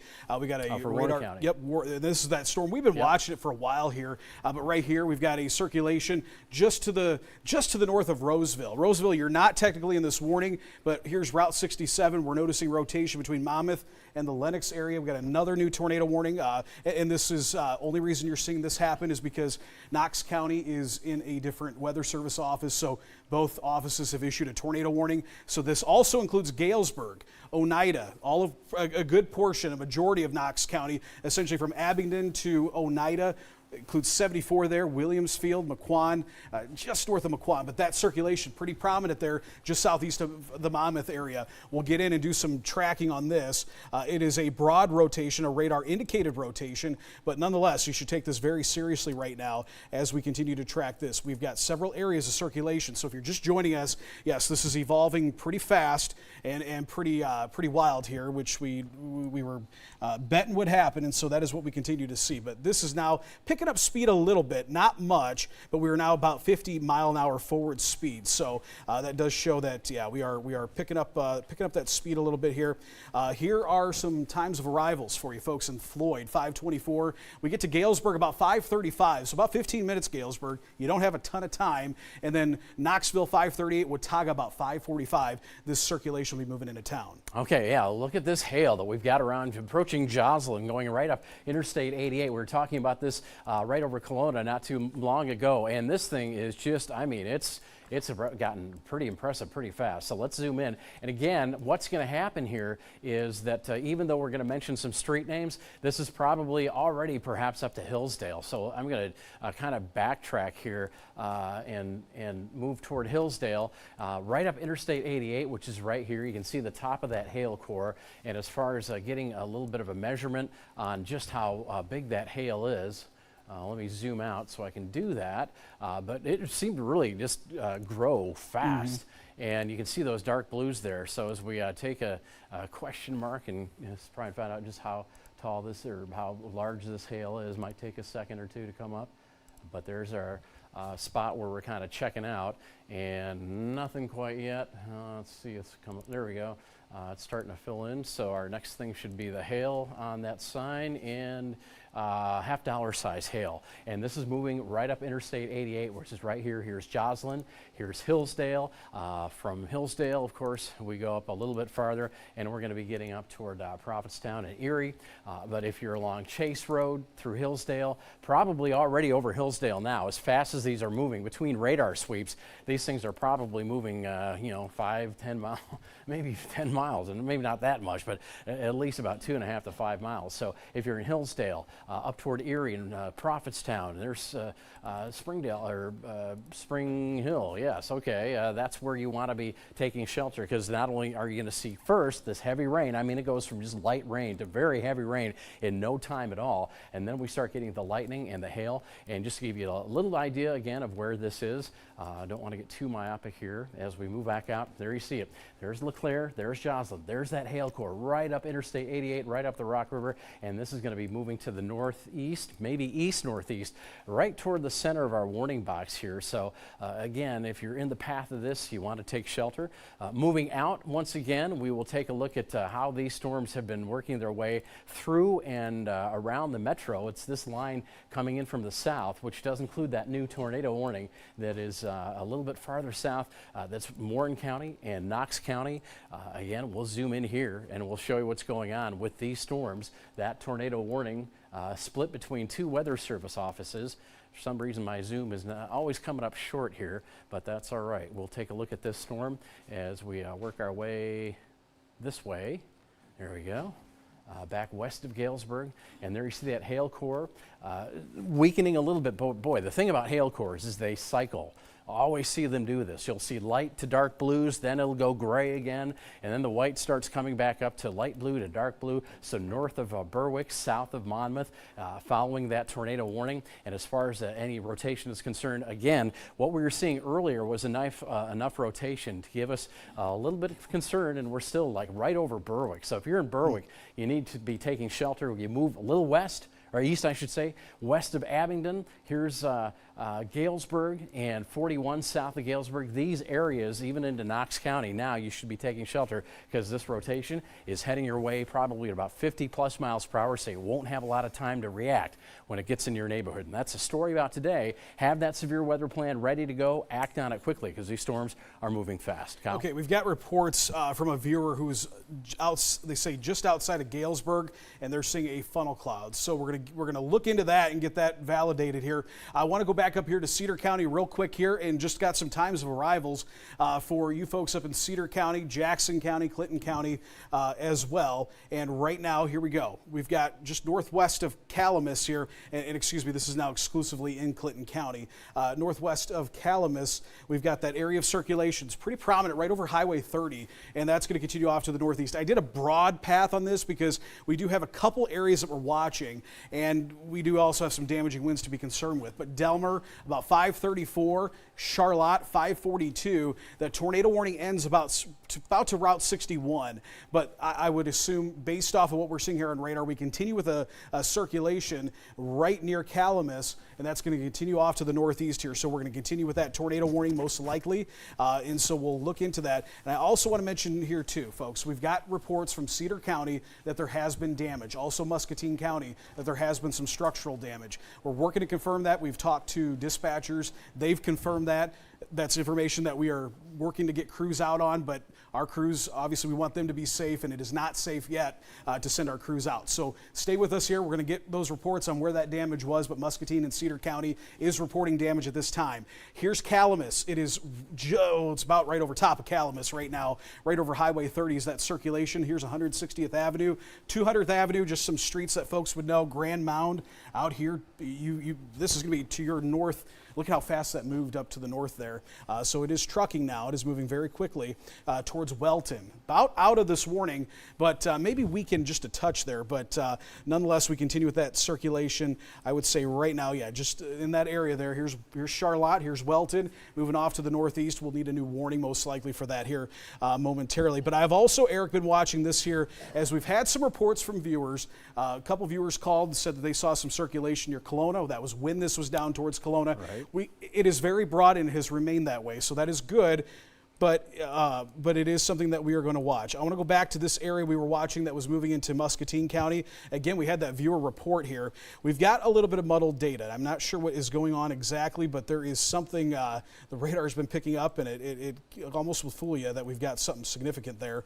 But at the same time, we do have some broad rotation possibly with that. We continue with that severe thunderstorm warning with a tornado possible. That's for Cedar, Clinton, Jackson, Scott counties. The hail size has upped a little bit here. We're now up to 1 1/4 inch. So getting up to $half sized hail there. So watching that. But Joslyn, oh boy, that hail core is strengthening.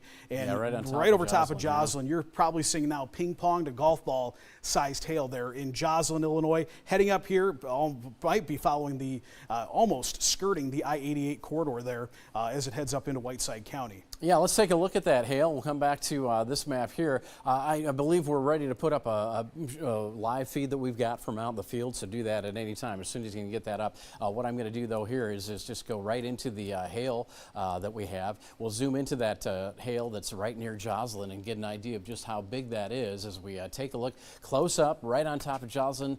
It looks like it might have even come down just a bit from last time, but there you see this is, where was this out of? Kelowna. Okay, this is out of Kelowna, so a lot of heavy rain. And again, it's really tough if there's anything circulating as far as cloud bases or tornadoes to see anything when the rain is this heavy, but that's Mike Ortiz around Kelowna. Now, as we get back to this hail core around Joslyn, up there it moved, so let's try this again.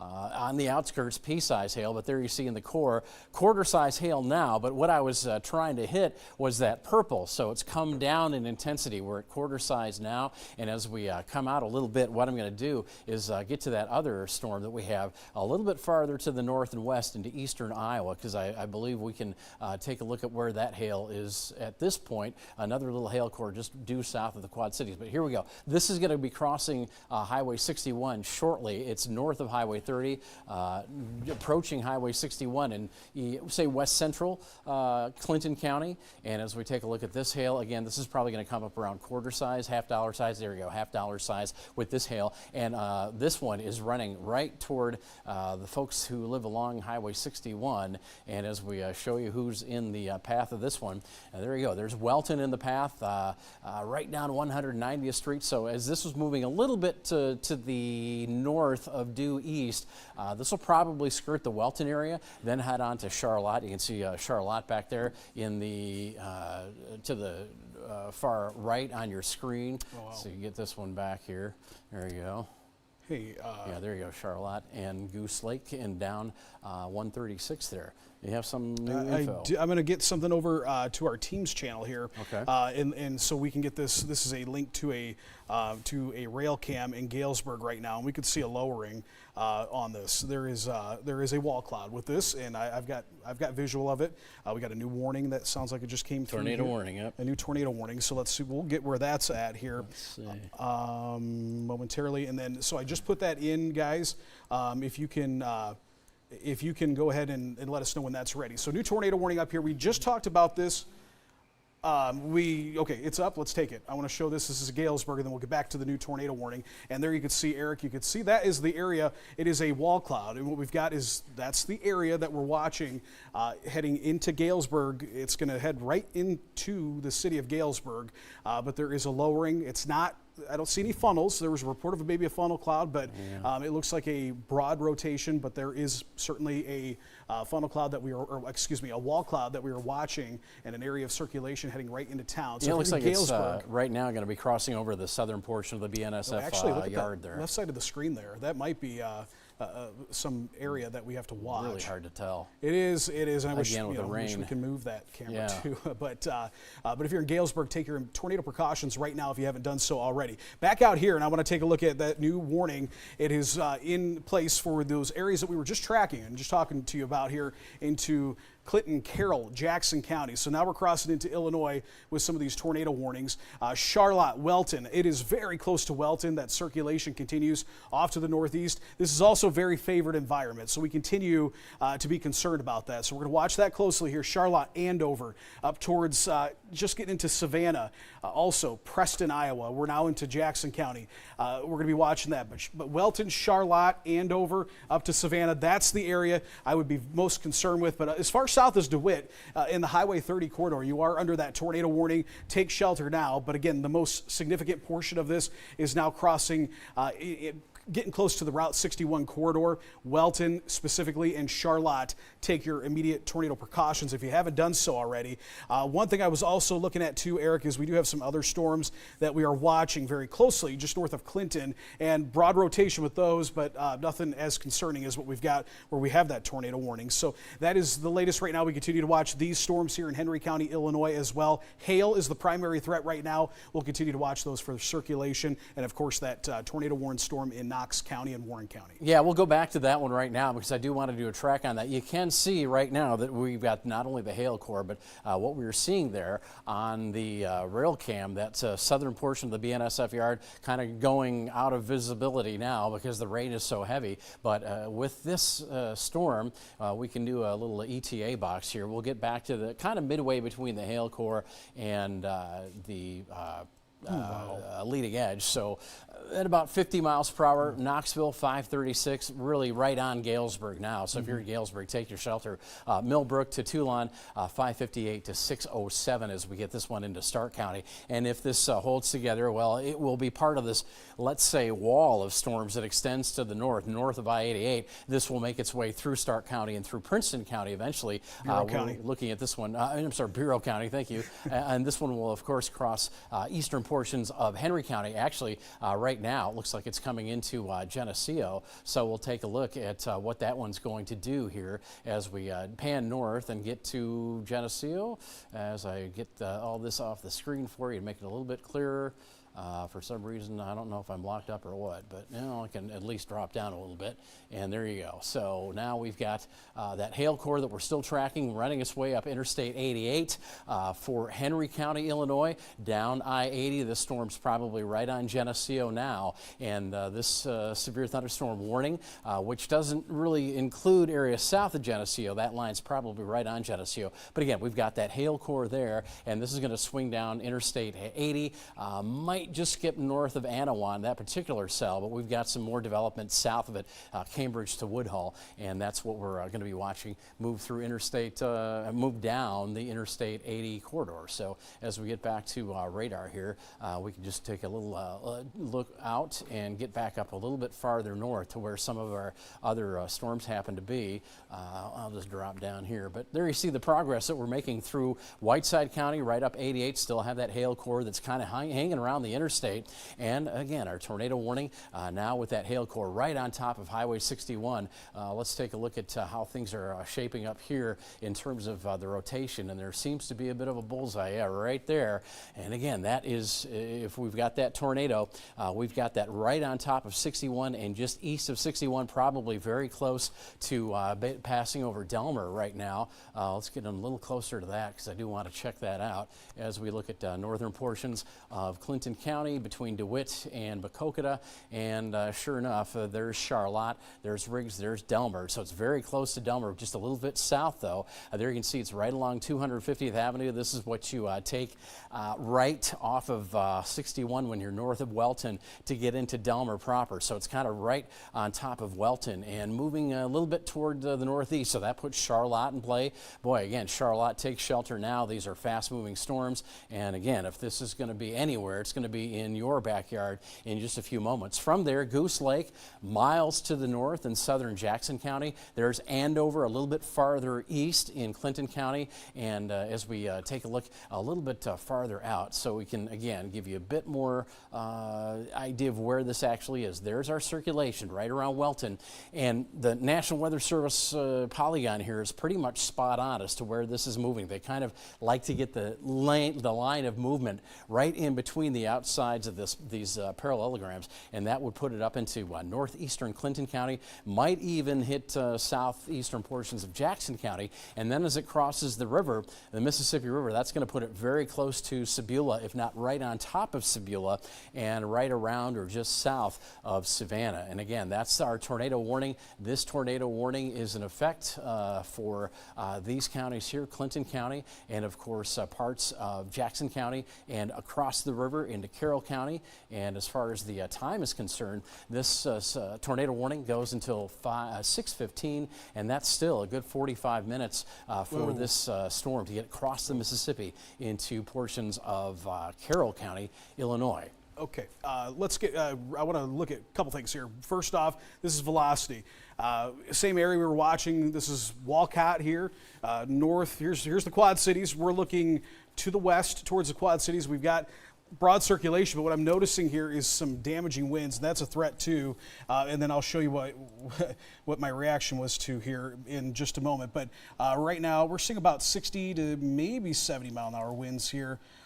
We're sampling there, but I'm gonna go back over to Skyview, and you can see what we've got. What we've got here is we've got a shelf cloud that's going to be moving into town, and so, but within this shelf cloud, I'm noticing a few little areas of kind of a lowering, and specifically over in this area here. So I'm going to take a look at that. But look at the shelf cloud here as I pan the camera, looking off. This is more northwest Davenport right now, and you can see here that is a sign that we've got. Yeah, we're going to have some damaging winds in the metro here momentarily, but within this as well, again, there continues to be this threat for some tornadic activity. And anytime we see this, we've seen a lot of these types of setups here where we get into the metro and we get these shelf clouds. Once you start seeing it kind of get jagged like this, that's what we have to be concerned with, because that shelf cloud, that's the cool air coming out of a storm that's pushing up against that warmer, humid air. And usually it's just a flat cloud, looks pretty ominous, but then we get some, once you start seeing these ragged and a little bit of a lowering here, we've got to watch that because there could be some circulations within this. Eric. Yeah, we've got a new warning, and it's specifically about what you're talking about. Look at, again, this is the leading edge of that next line of storms. I'm going to tell you that we've got some extremely high numbers of wind up here, and I will get back to it as soon as I can. Give me a second here, and here, let's, 74 mile per hour winds along that stretch there that we're kind of looking at right here into areas just west of the Metro Quad Cities. And we're going to go in there again. Let me zoom in and clean this off, and I will go in because I do want to get really close because this is really important here as I zoom in and get you an idea of what's coming out of Muscatine County into Scott County. This new warning that went up here, let me not step on things as I go backwards. Let's see, what are we looking at here? All right, this is the storm-based winds, and right here, I'm gonna, again, center it for you. But again, this is really concerning because here's the line, Muscatine County, this is Scott County, here's the Metro Quad Cities. And as we take a look at these winds, the last time I checked, they're up to about 74 miles per hour. Let's see if we can get this to register. Not that one there, but take my word for it, in that light blue, which is kind of a peak in the winds coming toward, see that light blue, you can see it, it's at the end of the scale of winds coming toward the radar site, clock those at 74 miles per hour, there you go, 73 miles per hour, and that's just hitting the line, the county line there, Scott County and Muscatine County. So as we go into areas just south of Walcott, we'll get you in here, yeah, there we go. Boy, if you're in Walcott, you're going to get some pretty strong gusts. Ooh. Here's 70th Avenue here, 60th Avenue, which is essentially looking like the county line. There's East Memorial Road. So if you know Memorial Road, south of there, and probably now it's already past 70th Avenue. I want to make sure that we got that right. But this is that area of winds that are blowing in excess of 70 miles per hour, now running into western Scott County. Yeah, and if I'm gonna try to brighten this up a little bit. So we're looking at Skyview here. Can we take Skyview full, or take Max 2 full, please? Because it's going to be better. The resolution on this, I could tell, so we're kind of got some things going on. We need all the clarity we can get. Here is looking. This is looking due west from the station, where the station's on Brady Street in Davenport, and in this area that we're looking, there is a circulation. There is a coupling of the winds that we're watching, and it does look like there might be a lowering trying to develop there. And what we've got that shelf cloud. I've got this really brightened up, folks, so that's why it looks washed out. But behind there, you can see we've got that. We've got something that we have to watch very closely as this approaches the metro. It's very close to the Bluegrass area. If you're in Bluegrass, I go ahead and take your tornado precautions. Oh gosh, okay, so we're going to continue to watch this. This is a threat for the metro. I want to get back up to that storm in Clinton County because we have a debris signature now being indicated near Charlotte. If you're in the Charlotte area, you need to be in your tornado safe spot immediately. You need to go right now. I'm going to hop back up here. We're on Max 2. Okay, great. And let's take a look at that. Oh wow, look at that. Oh, yep, wow, northwest of Charlotte. That is an active tornado, folks, so they've just changed it to an observed tornado. It might go just northwest of Charlotte, but this is a very dangerous and life-threatening situation. This, Eric, is the strongest circulation we have seen all afternoon long. Yeah, and if we could let's do a debris on that while we're on this shot. To see if we can get a debris signature from there. Yes. That's just south of, southeast of there it what is, used to right be there. Riggs. Yeah, there's where your tornado is, along 110th Street, and this will be heading toward areas Preston. around and It's just heading right south of towards Preston. Preston. So if you're in Preston, take shelter now. If you're in Miles, take shelter now. Anywhere along 64, probably even down to in the Dalton Pond area, that small fishing area, take your shelter now. This tornado continues to be a kind of an east-northeast mover. So again, it puts it right around Preston and Miles here. 547 for Preston, 552 for Miles. And again, this storm, as we were talking about, if it holds together by about 6 o'clock, it should be crossing the Mississippi River right around Sebula and just south of Savannah. Yeah, very dangerous situation here. Let's get back into that because now that we have that debris signature, we can tell you exactly wow, look at that. What we see here is it is, I'm going to put this in motion, and you can see what happens. You can almost see exactly the moment that it dropped to the ground here. So just to the northwest of Charlotte. So for perspective, here's Charlotte right here. Here's the Charlotte's a small community, and it is just let's measure it. Let's see how far north it is. But this Charlotte proper right there, it's about 2 miles to the northwest of Charlotte at this time, or at least at this last radar scan. And folks, it is heading right towards Preston. If you're in Preston, you need to take your tornado precautions right now. It is getting ready to cross over into Jackson County. Anybody in southern Jackson County, shelter immediately. This is a very dangerous and life-threatening situation. It is, as of this scan, again, these are moving very fast, 110th Street, 100th Street. It's going to cross over to 100th Street. It is heading red line, center line for Preston. I cannot stress enough. Preston, Iowa, you need to be in your tornado safe spot right now. All right, and as we move to our other tornado warning back off to the south, you can see that storm right over Galesburg. We will track this out because, again, this is moving at about 50 miles per hour. And now a new updated tornado warning here that you just saw come on the screen. And this is going to be, as we move out, about 50 miles per hour. You can see that in terms of Knox County up toward Victoria by 5:58, Toulon and Stark County by 6:14, Osceola now that we're getting into Bureau County, Osceola at about 6:23, Buda by about 6:33. So let's go ahead and we'll zoom in on this one and we'll see if we can find anything that is standing out, kind of like our tornado that we have up north that's around Charlotte right now. So as we get a bit closer, what I'm going to do is I'm going to do just what Kyle did on that last one. First of all, let me get that line off the screen. I got to zoom. There we go. Looks like we'll be able to zoom now. Yep. And as we take this a little bit closer, yeah, the zoom we'll have to look at the zoom aspect ratio. It's not quite working the way it should today, but as we look at any potential debris, yeah, we've got right south of Henderson. You can see that little change. It goes wow, from continues. light to dark north of Galesburg up toward Henderson. So there could be some debris right over a highway or Interstate 74.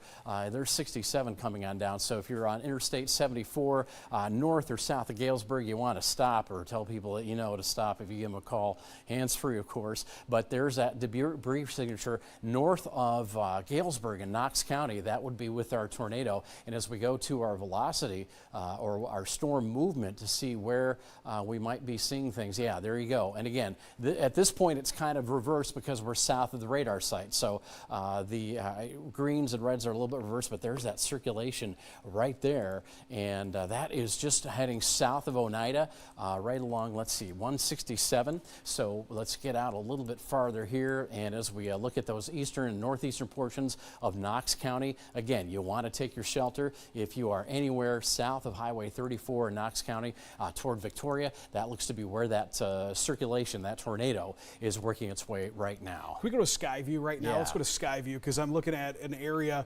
We're getting reports. Folks are saying, okay, we've got a.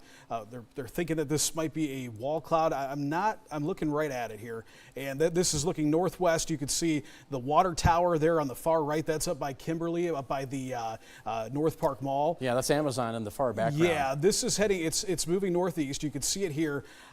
There might be some very, very weak broad rotation with this, but it is not. It looks like this might be more of a damaging wind threat to me. But it's very ominous, obviously, and you can see that here. I'm going to kind of continue to move the camera. You see Brady Street down there, and we continue off to the north here. We got a new severe thunderstorm warning that they put out for this particular storm here.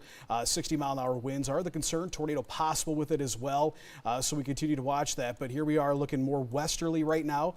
Again, west from the station in downtown Davenport. Very ominous sky right now, and we're going to continue to watch these little areas here.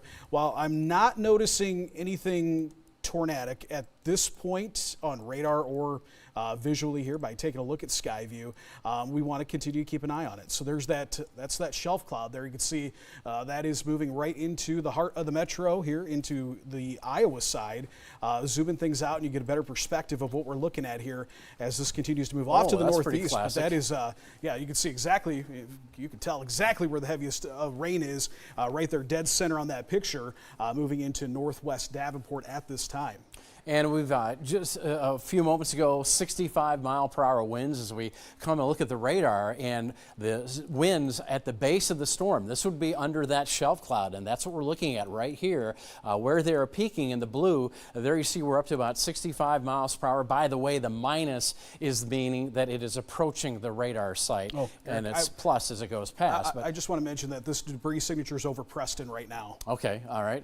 So we've got, if you're in northwest Davenport, or along Interstate 280 all the way down Highway 6 to, let's just say, Welcome Way, be ready to take shelter. You should take shelter now because as fast as this is moving, it's going to be in those areas pretty quickly. But you saw what's coming your way underneath that shelf cloud. That's where you get the strong winds that pop that shelf cloud up and get kind of undercut the warm, humid air. So with those winds at about 65 miles per hour from time to time, well, broadly 65 miles per hour, there you see it again. Every now and then it might hit a pixel that's bad data, and it takes it down. But this is going to be coming through northwest Davenport, say along and north of Kimberly Road especially. And as we move back off to the south, you can see a few more storms trailing through Henry County, Iowa, but that could be really the end of this line as it dips into northeastern Missouri. But we do want to get back to our storm that we're looking at up to Preston, toward Preston, and we'll zoom into that because again, this is a very strong storm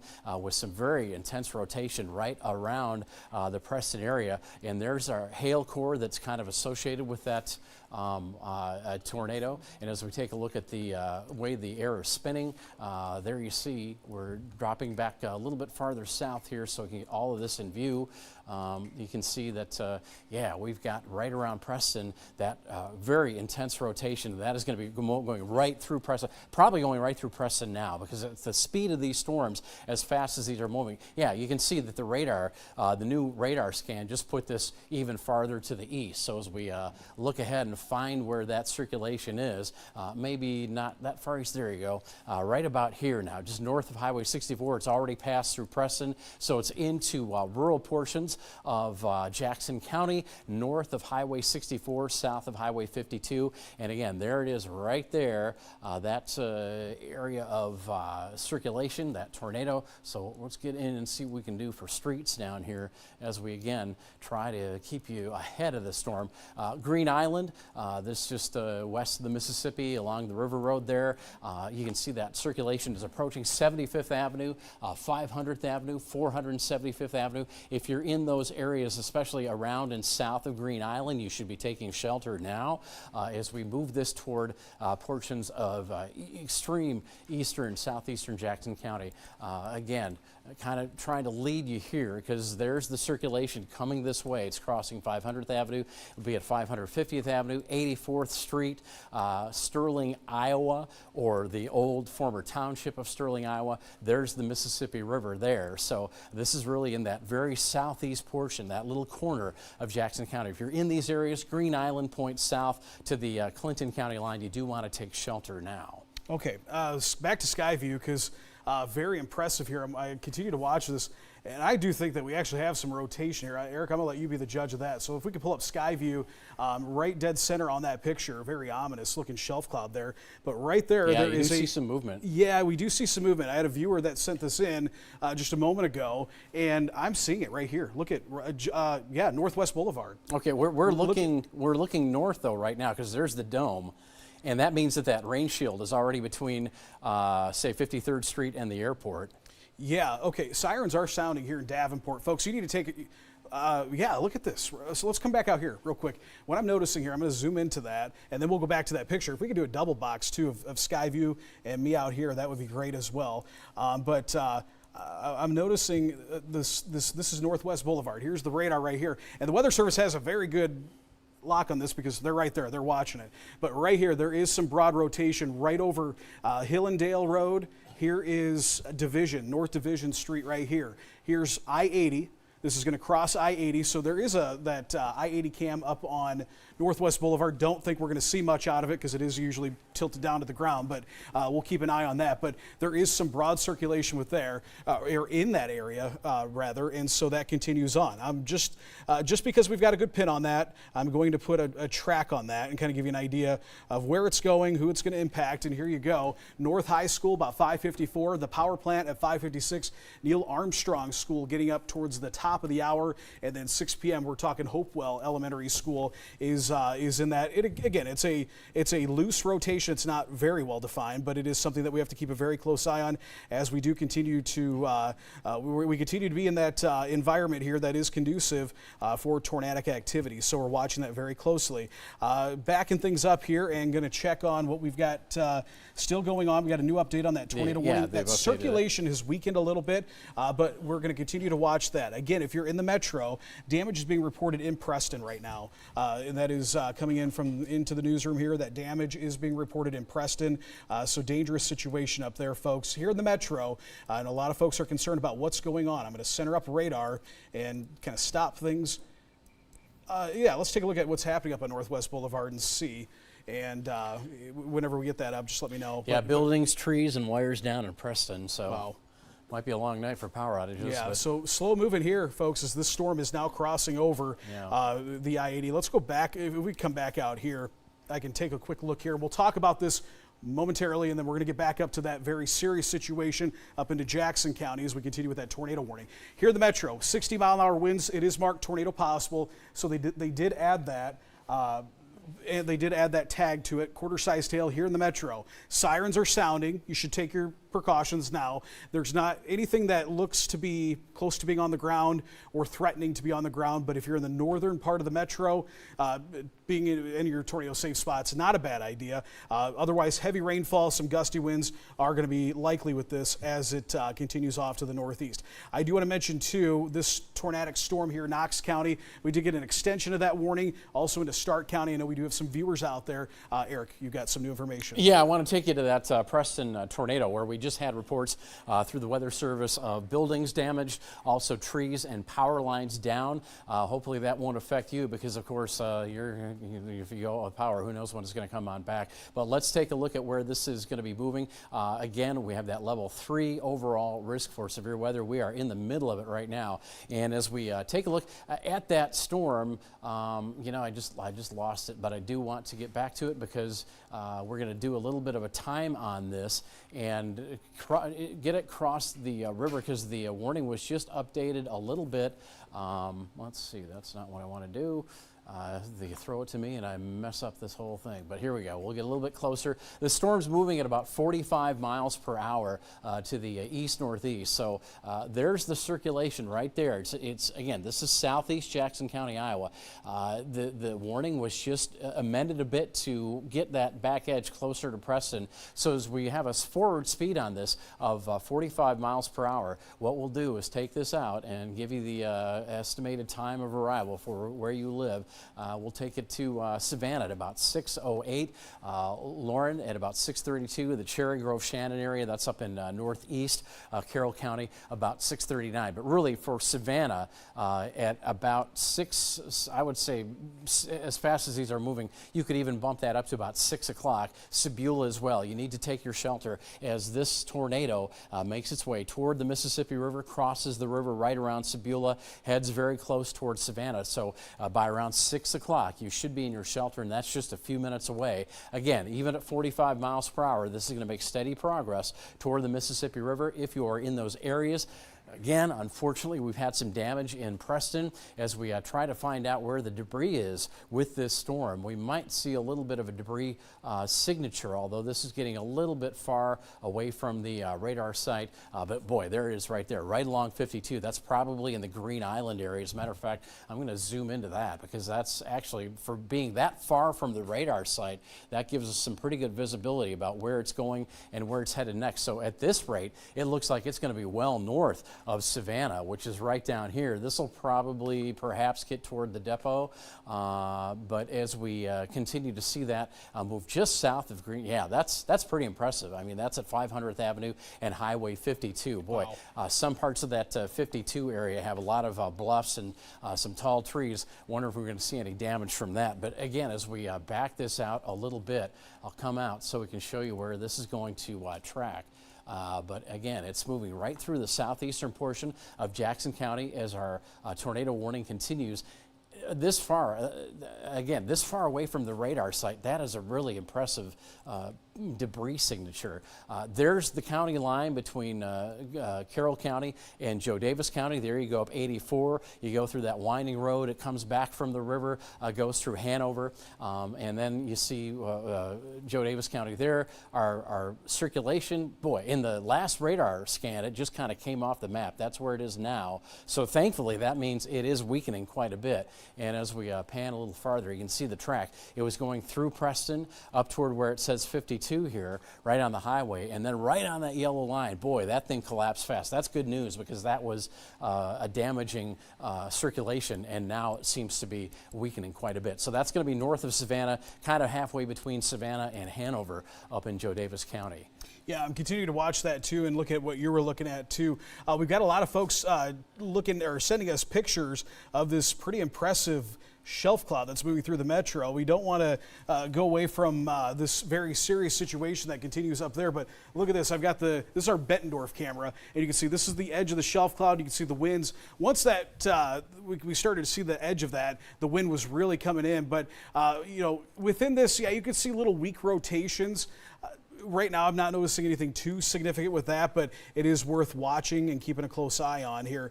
And you can see right specifically there, this is up on 53rd Street. Looking right now, I've got this pointed east from our camera on 53rd Street in Bettendorf there. So we're watching that. But back to radar and back to kind of we're going to take a broad view and give you an idea of what's going on where, because we do have a lot happening that continues. And again, this whole line is severe at this point. So right now, just north of Clinton, we've got that tornado warning that continues here for Jackson County, Clinton County. It is now radar indicated, but we have reports of damage. It was on the ground, so that continues on.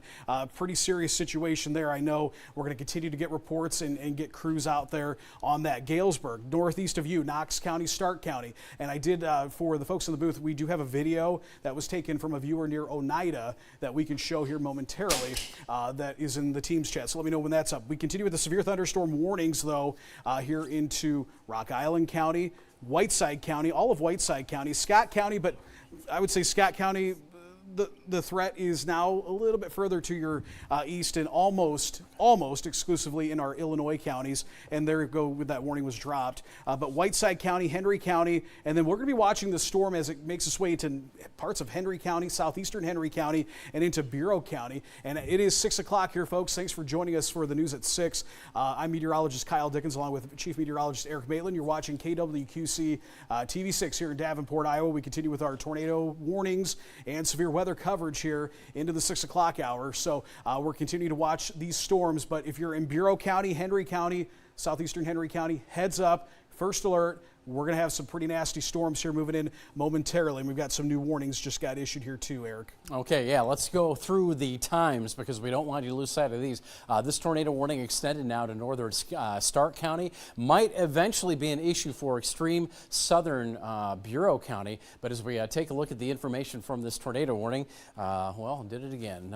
Yes, we have this level 3 severe weather outlook, which continues across the whole area. But as we go ahead and zoom on into that warning that I was just talking about right here. This is getting now finally out of Knox County, but still in extreme northeastern Knox County. Still a bit of a hail core, and that will continue to track through northern Stark County. There you see Tulane right there. So as we then take a look at the details on this particular tornado warning, as Kyle mentioned moments ago, it is now 6 o'clock. This will go till 6:30, this particular warning. So this storm still has to get through northern Stark County before it affects that southern appendage of Bureau County, as you can see right there.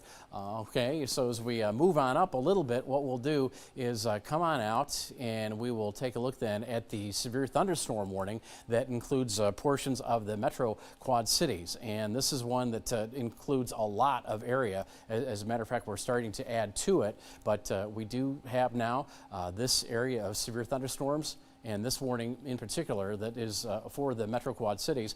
We jumped north, though, a little bit because the tornado warning came on screen. So still till 6:15, that's just about 15 minutes away. A tornado warning for Carroll, Clinton, and Jackson County. That is the warning that encompassed that tornado that did some damage near Preston. Maybe more areas than that, but it seems to have quickly dissipated as it crossed the Mississippi River. Now let's take a look at our severe thunderstorm warning. Again, back here, this one includes the Metro Quad Cities. And that's the line that we've been tracking, especially in the western metro, where we're seeing our shelf cloud and getting some very strong winds. Now, say the whole western half of Davenport probably got that blast of 50-plus mile-per-hour winds. As a matter of fact, as Sharon DeReek pointed out, the National Weather Service mentioned that they had a wind gust of 56 miles per hour. So that's right up near that 60-mile-per-hour threshold. We've got this warning till 6:30, so that's about 25, 28 more minutes. Clinton, Henry, Rock Island, Scott County, and again, tornado possible along that line. Right now, we're starting to get this right over the station. You see that heavy rain in red? Mm-hmm. We're right about there, and we can now hear it on our rooftops. So as we back on out now, and I can take you a little bit farther east and north, we'll take a look at the storm warnings that are now in for portions of Illinois and the Illinois Quad Cities under these particular severe thunderstorm watches. Should come up here in just a moment. Carroll, Clinton, Jackson, we talked about that one. We'll move over because this one that's getting toward the eastern edge of our viewing area still has some very large hail right around Sterling. That's outside of our viewing area, but again, through Sterling, if you're in Sterling Rock Falls, while we're here, I might as well just zoom in and show you that that hail core is moving right towards Sterling Rock Falls. There's Interstate 88, there's Highway 30, there's Sterling Rock Falls. That hail core with lots of lightning just about to get on top of you folks. So make sure that you are taking shelter. We'll take a look back here as we zoom on out and move north and get a look at the warnings that are a little bit farther to the north. in our Illinois viewing area. And again, this is going to encompass that tornado warning that you can see here showing up in western portions of Carroll County. But again, it looked like the last time we checked that debris signature was starting to go away. And there you saw it kind of right there. It was right here, but it's gone away. So maybe there's not a lot to worry about with that storm at this point, but we'll continue to track it as we throw radar back on the screen and we come out a little bit. Then we can go to our northern viewing area, because certainly now other parts to the north are starting to be affected by some of these storms. Let me get the radar back. A new warning do we have? Yeah, yes, we do have a new warning. They're taking this Joe Daviess County, kind of that northern extent. They're going severe thunderstorm warning with tornado possible with that. Spin up tornadoes continue to be a concern. What we have to watch, though, is this is Sterling Rock Falls, your northeastern Whiteside County. I'm concerned Sterling and Rock Falls both get ready for some hail. You're going to be experiencing some hail, maybe up to the size of quarters here, but also some damaging wind potential. This is in an area that we have to watch because, again, we could see a little bit better tornadic activity, a little bit better ingredients for tornadic activity, I should say, within this area. But the Emerson Road area right now, that hail core is over top of that area. Here's downtown Sterling proper, Rock Falls, just to your northwest. That hail's going to go. But if you're northwestern parts of Sterling, heads up, because that will be impacting you. But I do want to look at the rotation, because there's a weak rotation on the northwest side of Sterling right now. So we're going to continue to watch that.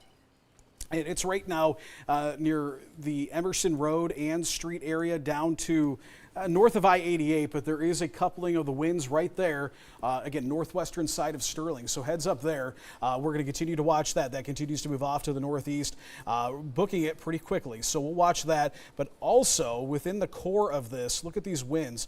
And we're getting some damaging winds with this, maybe up to 70 miles an hour. So radar is sampling that and could be some pretty significant winds, not to mention that possibility just northwest of Sterling there, where we could see maybe a little bit of a circulation happening. We're going to be continuing to watch that very closely. It will be into Lee County, Illinois momentarily. There goes a warning, new warning, Carroll, Joe Daviess, Stevenson, and Whiteside County. And then they issued a new warning out into Lee County, Illinois. So we'll be watching that very closely. But yeah, Eric, also real quick before we toss it back to you, sure. I'm still watching the storm in Stark County, and I want you folks in Bureau County, the southern part of Bureau County, from Princeton to Tisquoia, Bureau Junction. This is your first alert, because if this thing continues on, it's going to be a tornado warning that will get issued here into Bureau County here within the next 15 minutes or so. Yeah, we want to go up to Joe Daviess County here. You see that warning that's still 7. Tornado possible, 60-mile-per-hour winds with hail up to 1 inch in diameter. And as we take a look at what's happening with this line in particular, some strong winds. And again, tornado possible because right along the leading edge here, which is now screaming into eastern Joe Daviess County towards Stockton, anywhere around these leading edges, we could get those spin-up tornadoes. But as far as the winds are concerned, I do want to show that we did have some winds peaking there. You can see where that orange now is, that bright orange heading towards Stockton. So we'll try and get a measurement on that in terms of the wind. 72 miles per hour, our radar measuring. That's a long way from the radar, so that might not be completely accurate, but boy, that's still anywhere between 50 and 70 miles per hour for the winds that are on the leading edge of this storm that are now really literally just screaming into portions of eastern Joe Daviess County. Now as we drop a little bit farther south into Carroll County and see what this storm is doing, again right now just east of and through Savannah and just east of Savannah, another area here where we've got some very strong winds, and this is going to go right through northern Carroll County. So let's take a look at this area here. We'll query that and get an idea of how fast those winds are going, and as you'll see pop up on the screen here hopefully momentarily, about 50 miles per hour. So again, along the leading edge of these thunderstorms, which we have that tornado possible thunderstorm warning for, we've got the very strong winds now. It's registering mid-60s, so anywhere between say 50 to 55 on the low end, 65 to 70 miles per hour on the high end, as these storms still have a long way to go as they make their way through Carroll County. And there's what's left of our tornado warning, but we really haven't seen much of of anything from that lately. However, now that we have this on the map, we'll take a look and see if we can get any circulation to show up, and we don't really see much. It looks like that circulation really broke down. It's crossed the Mississippi now, and if there's any kind of circulation, it's very broad from Sebula to Savannah, but I'm not really concerned about it. It looks like it's really come down in intensity. So back to our radar, just to give you an idea of what we've got going on. In general, very heavy rain. We've got these hail cores, and as I move down a little bit farther south, we'll take a look at that hail core that is right there over Sterling and get an idea of just how fast, or I should say how those particular hailstones are creeping up in terms of size, and we'll query this. And it doesn't look like at this point it's anything too bad, but again, these hail cores, they strengthen, they weaken, they strengthen. Right now we're at penny-size hail just to the east of Prophetstown here, probably penny-size hail, pea-size hails here. So smaller hail, most definitely, but as we take a look then at the rest of this whole situation, and again, we've still got some warnings here to get through as we finish off the evening. But yeah, this line of severe thunderstorms moving through the eastern portion of the area, and this is the one that started in west central Illinois, and this is what's left of those very strong storms that really started south of Iowa City toward Ottumwa and back towards south central Iowa. So these continue to move east. They're lining up with the Mississippi River right now. Severe thunderstorm warnings from any county along and north of Interstate 80. Those warnings continue, and then we still have our severe thunderstorm warning now for southern Knox County as that line continues to move to the east. And with that, for Stark County, a tornado warning. I think that goes till 6:30, but for now, we'll continue to watch that as those storms try to make their way into the southern portion of Bureau County, south of I-80. And again, just starting to get farther out of our viewing area now that we're getting southeast of Galesburg. Still, if you're in south central Knox County and you're watching us, severe thunderstorm warning, lots of wind and heavy rain with those storms. So you should be in your shelter. Here we go. Yeah, with this, we were talking about that Stark County storm, and I was just looking at this this rotation, which is very notable, and we're actually getting at times what is known as a tornado vortex signature being indicated with this right in this area here. So very textbook circulation, but watch what it's doing here. It's got a very northeasterly track. And so we continue, and it kind of tucked a little bit more to the north. And so what we're going to do with that, I'm going to take that where we know that is, and we're going to head off to the northeast on that continued path and course here, maybe just a little bit further out. We'll get it up towards the Princeton area.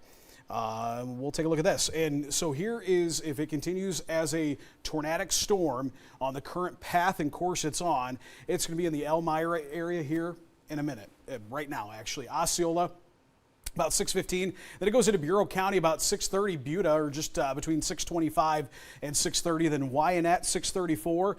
Perry Memorial Hospital, or I think it's OSF now, 6:40. That's in Princeton. So 6:40 for you is when we would expect that. I do believe, based off of what we're seeing here, that we would continue with that tornado warning. I think that right here we've got that circulation right over top of Elmira, just southeast of Wethersfield. New update there, Osceola.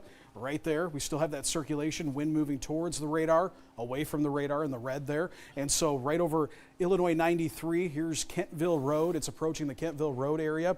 So we'll be getting either a severe thunderstorm warning or a new tornado warning here momentarily. And maybe even a developing circulation too. Look at that near Toulon. So maybe a couple areas within this whole complex of storms that could be rotating. So we'll take a look at here at how heavy the rain is and where the rain and hail is.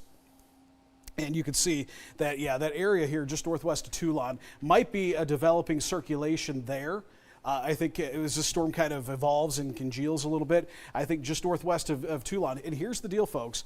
We haven't seen much activity out in this area. So right now, temperatures in Kewanee at 71 degrees, 71 in Princeton. Compare that to 59 rain-cooled degrees in Davenport, 63 Muscatine. So as these storms continue on to the northeast, this is in an untapped environment, and there's literally nothing to their southeast here. So they're unimpeded. They've got all the environment to themselves. Those are the ones that we watch for that potential for tornadic activity. Also continue to watch these storms here into Whiteside County, and this circulation here east of Prophetstown, albeit broad, is something that we need to watch. A new tornado warning got issued here. Let's see where this one's going to be for. Okay. Looks like it's just outside of Whiteside. Oh, County, just or- outside. Yeah. And that was that one that I was just talking about here. Yeah. That was that's circulation. Yeah, that circulation near It's around Dixon. Sterling. Yeah, so Dixon, Illinois. Here's Dixon, Illinois. Sterling, this was that store. This was right over top of you just moments ago. We were talking about that. And now into Lee County. I know we've got viewers out there in Lee County, Illinois. This is your first alert. You need to take shelter now. Ogle County as well. Heading up towards the Oregon area. Franklin Grove, just to your northwest. But right near Dixon, if you're in Dixon, Illinois, take your immediate tornado precautions. This is a tornado warning for you. So very strong indication of circulation there. Just northeast of Sterling.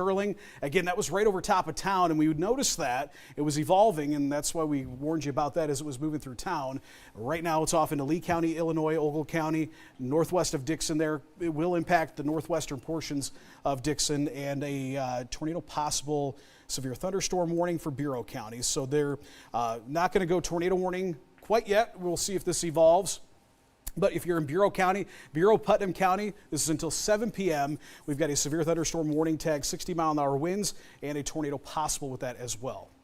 All right, well, let's do our radar roundup here. We'll start to the north, we'll move to the south, and we'll take a look at all the storms that we have that are going on right now and all the active warnings. Let me pan this a little bit farther over so we can get everyone into view here. We'll start off to the north, and we still have that severe thunderstorm warning for much of Joe Daviess County, but as you can see, the line of storms now making its way off to the east, so shortly it won't be much of a concern, just leaving a little bit of heavy rain there in its wake as I want to get this back a little bit farther to the west. There we go. All right, and I'll move down toward let's see, let's get into Carroll County here. Still a lot of real estate in Carroll County to get through. It's this line of storms right here that's making its way east. But again, remember when we talk about the bowing out, that backward C, that means that on the leading edge of these storms, we could be looking at some pretty strong winds. So as we take a look at the speed of those winds, yeah, right there, right along that line of thunderstorms, it's kind of moving in the northwestern portion of the county back to the east and southeast. We do have some very strong winds, and we'll take a look at just how strong those winds are. This is going to come out, okay, 47 miles per hour. That might be a bad pixel. I'm sure these are a little higher, so we might be topping 50 miles per hour with some of those wind speeds. Tornado warning. And new tornado warning for? That is going to be we're going to go back to Knox County. I want to mention, okay, though, yeah. that tornado warning that we had for Lee County, Illinois, there's a confirmed tornado on the ground. It looks like in the Dixon, Illinois area right now. They've got a confirmed tornado. We've got debris being picked up on radar as well. So this is, again, just outside the viewing area, but I know a lot of folks in Sterling Rock Falls, we're very familiar with this area, and so you know people, and some folks in Dixon do watch us. So heads up, there's a confirmed tornado in Lee County, Illinois. Back to Knox County, where we have a new tornado warning. And oh yeah, this is a very southeastern portion of Knox County. Here's Peoria County, here's I-74. Circulation from Mequon, just outside of Mequon is where we have that circulation, but it is a little bit more broad than the circulation that we just showed you up into the Lee County, Illinois area, but nonetheless, tornado warning for Knox County here for a few. It's not going to last long. 6:45 is the time, but probably here with about 15 minutes. 20 minutes. This will be exclusively an issue for Peoria County, but it is tightening up here just west of Elwood. Here's some streets. Here's Illinois 8, and that seems to be the area of circulation just southeast of Mequon for that one. But tornado warning for Knox and Peoria County until 6:45. All right, and back to the northern extent of our line, and we're continuing to work south. These are the storms here in northwestern portions of Carroll County that are producing winds of about 40 to 50 miles per hour. Lanark, Milledgeville, you still have to get through these. Milledgeville, you're just getting through the initial line of storms that we've had this afternoon. Second one is on its way, but at this point, you can kind of see, if you look at the red and the extent of the red early on versus what it's at right now, it looks like these storms are starting to weaken a bit, and maybe that accounts for those 40 mile per hour leading edge winds versus the 60 to 70 mile per hour leading edge winds. So as we drop back to the south, we'll get back there, and there we go. That's a little far south right now, but we'll get again toward where we want to show you the next warning in the progression from north to south. Actually, a couple of them. First of all, as we look at this first warning, that does still include the Metro Quad cities and this should come up with information now for, well, it's going to pick this one, this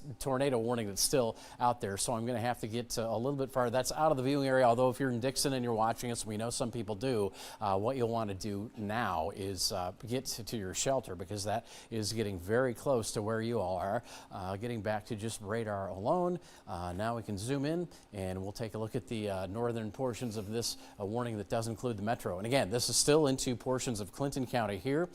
This warning, accounting for these storms right here that are now right along the Mississippi, it looks like if you're farther west, say toward DeWitt, your severe weather threat for the time being is over, as we again get a little bit oriented here. You see where the leading edge of the storms from earlier, they're still affecting the Sterling area, and there's still some heavy rain there. There's some hail just to the east of Prophetstown. This will be making its way up toward Interstate 80.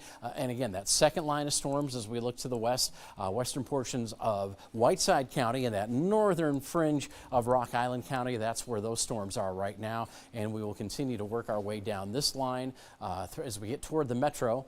Storms, the eastern side of the metro on both the Iowa and Illinois side. Things will be picking up here towards Silvis and Kelowna with this second line. You've already had one move through. This is coming your way, so we're dealing with some heavy rain. And this, again, this warning here that we're looking at that includes the metro, we'll get the info up here right now, and you'll see that this goes till 6:30. So we're about 10 minutes away from this warning expiring, but that's not to say that it won't be repositioned a little bit farther off to the east as these storms continue to move on through. Again, we'll work our way down, and Henry County just waiting for the arrival of the next storms. And there, as you can see, toward Preemption in northern Mercer County, that's kind of the end of that line where things are starting to calm down. It's already been a busy day for Aledo, but you do see a little further development back toward the south and west of that part of the line into southeastern Iowa. So again, I'm not so sure that these will become severe thunderstorms, but they are out there probably right along our front, so we'll have to keep an eye on those. And as we again move a little bit farther to the east now, as we get things back toward our leading edge storms, we get to Henry County and Bureau County. Bureau County now under that severe thunderstorm warning. There are the storms working their way down Interstate 80. If you're in Princeton, you're going to have to take shelter soon because the weather is going to turn much worse. Our hail core starting to weaken there now that it's north and east of Toulon. And then again, we've been talking about this part of the storm here, extreme southeastern Knox County, pretty much getting out of our viewing area, but nonetheless, if you live south of I-74 in that southeastern portion of Knox County, still have some storms moving through right now. There might be some small hail, but of course lightning is always a concern, and as far as anything that's very windy in those areas, we're not looking at too much more than the standard gusts of about 40 to 60 miles per hour, but we'll also take a look at perhaps a few circulations. These could be some of those leading edge circulations. Again, that's where we've got the tornado warning for those now with that severe thunderstorm warning continuing for south central Knox County. That's really about how things are going now. Is that first line, which was strong, is working its way off to the east, and the second line is working its way off to the east as well, kind of following it up. But at this point, these severe thunderstorm warnings mostly in play with a couple of tornado warnings, and our tornado warnings right now aren't showing anything too detrimental. Kyle? Yeah, I want to go back down here to the south towards that Bureau County storm. I'm going to stop things. I know we were talking about it just a few minutes ago, and I want to give kind of an update here what we're watching. We do have very broad circulation southeast of Buda, not anything I would say tornado warning worthy quite yet, but this area near Toulon, I continue to watch that. What we have here is we've got a couple cells that have merged, and what I think is going to happen here is one or two of these are going to strengthen, and then we'll see the circulation reorganize. And I think that's kind of what we're seeing here. It's a little bit looser near the Toulon area. We've got that curving going on with that storm.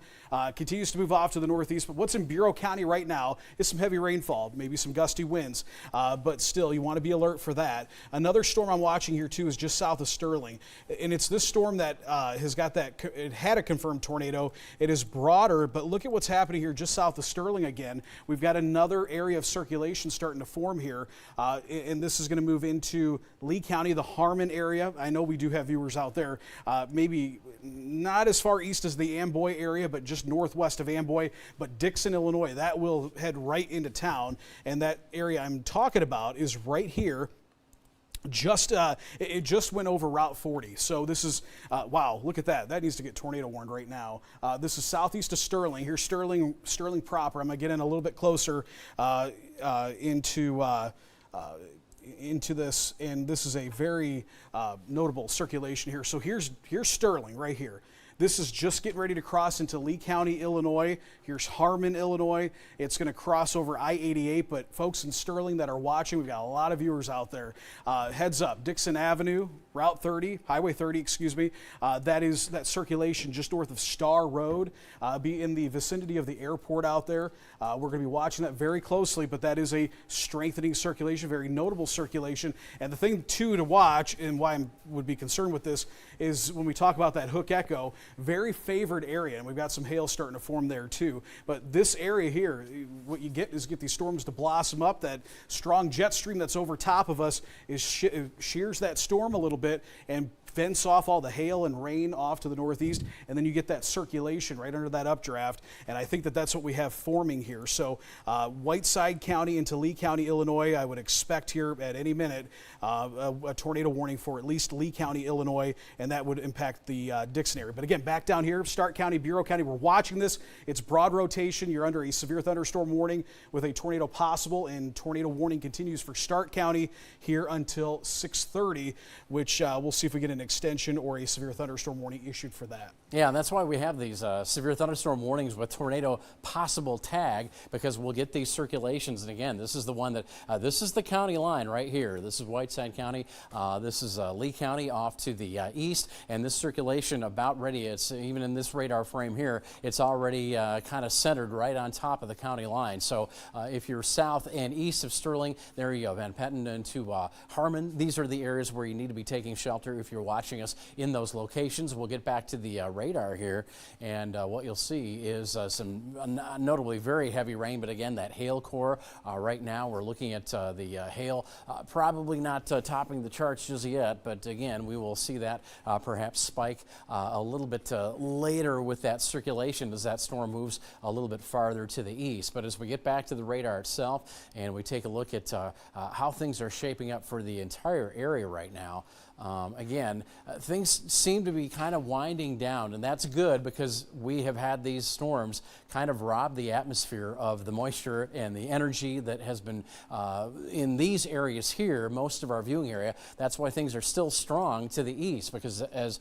Kyle mentioned before, they're kind of getting into an untapped atmosphere. And as these all move out toward the Chicagoland and that area, that's where these storms will likely continue to can blossom. At least severe thunderstorm warnings will be likely with these, maybe a few tornado warnings along the leading edge of this line. And as this line gets out, that initial line that we had coming in from portions of west central Illinois and northeast Missouri, this secondary line, which was the one that started out like gangbusters in southeast and south central Iowa, will start to weaken. And although I think the latest warning we have is for Carroll County until 7 p.m., if storms move out by then, we might be able to hang up our severe weather coverage for this evening. That would be a good thing, because we were kind of anticipating it being between about 7 to 8 o'clock. And we still can't rule out what's going to happen here with this line and possible circulations in eastern Bureau County. If tornado warnings go past 7 o'clock, we'll certainly be there if they are issued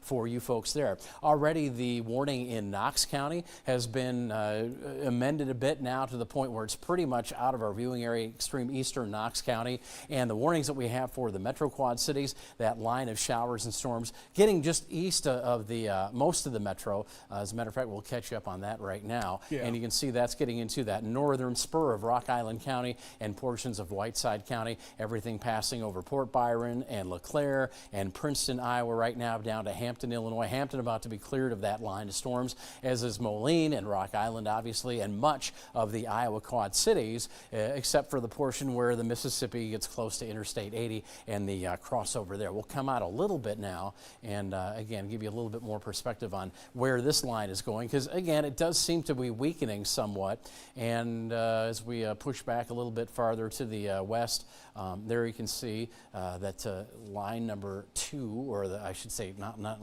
line number 2, but the leading line here is still putting out some very heavy rain for portions of Knox County and now Bureau County. And as we get into Bureau County, we'll take a look at just how those storms are progressing right through this warning box here. Again, as most of our severe thunderstorm warnings have been tornado possible. Right now, we'd be looking at the leading edge here. As a matter of fact, because of that, we should probably just go right in and get that kind of sized up in terms of what it could be doing with a look at the velocities or the movement. When we say velocities, we're talking about movement. And there's an interesting little feature right there, just south of Interstate 80. That's going to be just southwest of Princeton here. Let me zoom into this, because that is a little rotation, and we'll get you a little bit closer idea. Boy, right near Tuscaloosa. If you're in Tuscaloosa, take shelter now. Tuscaloosa up to Princeton, not liking the look of that.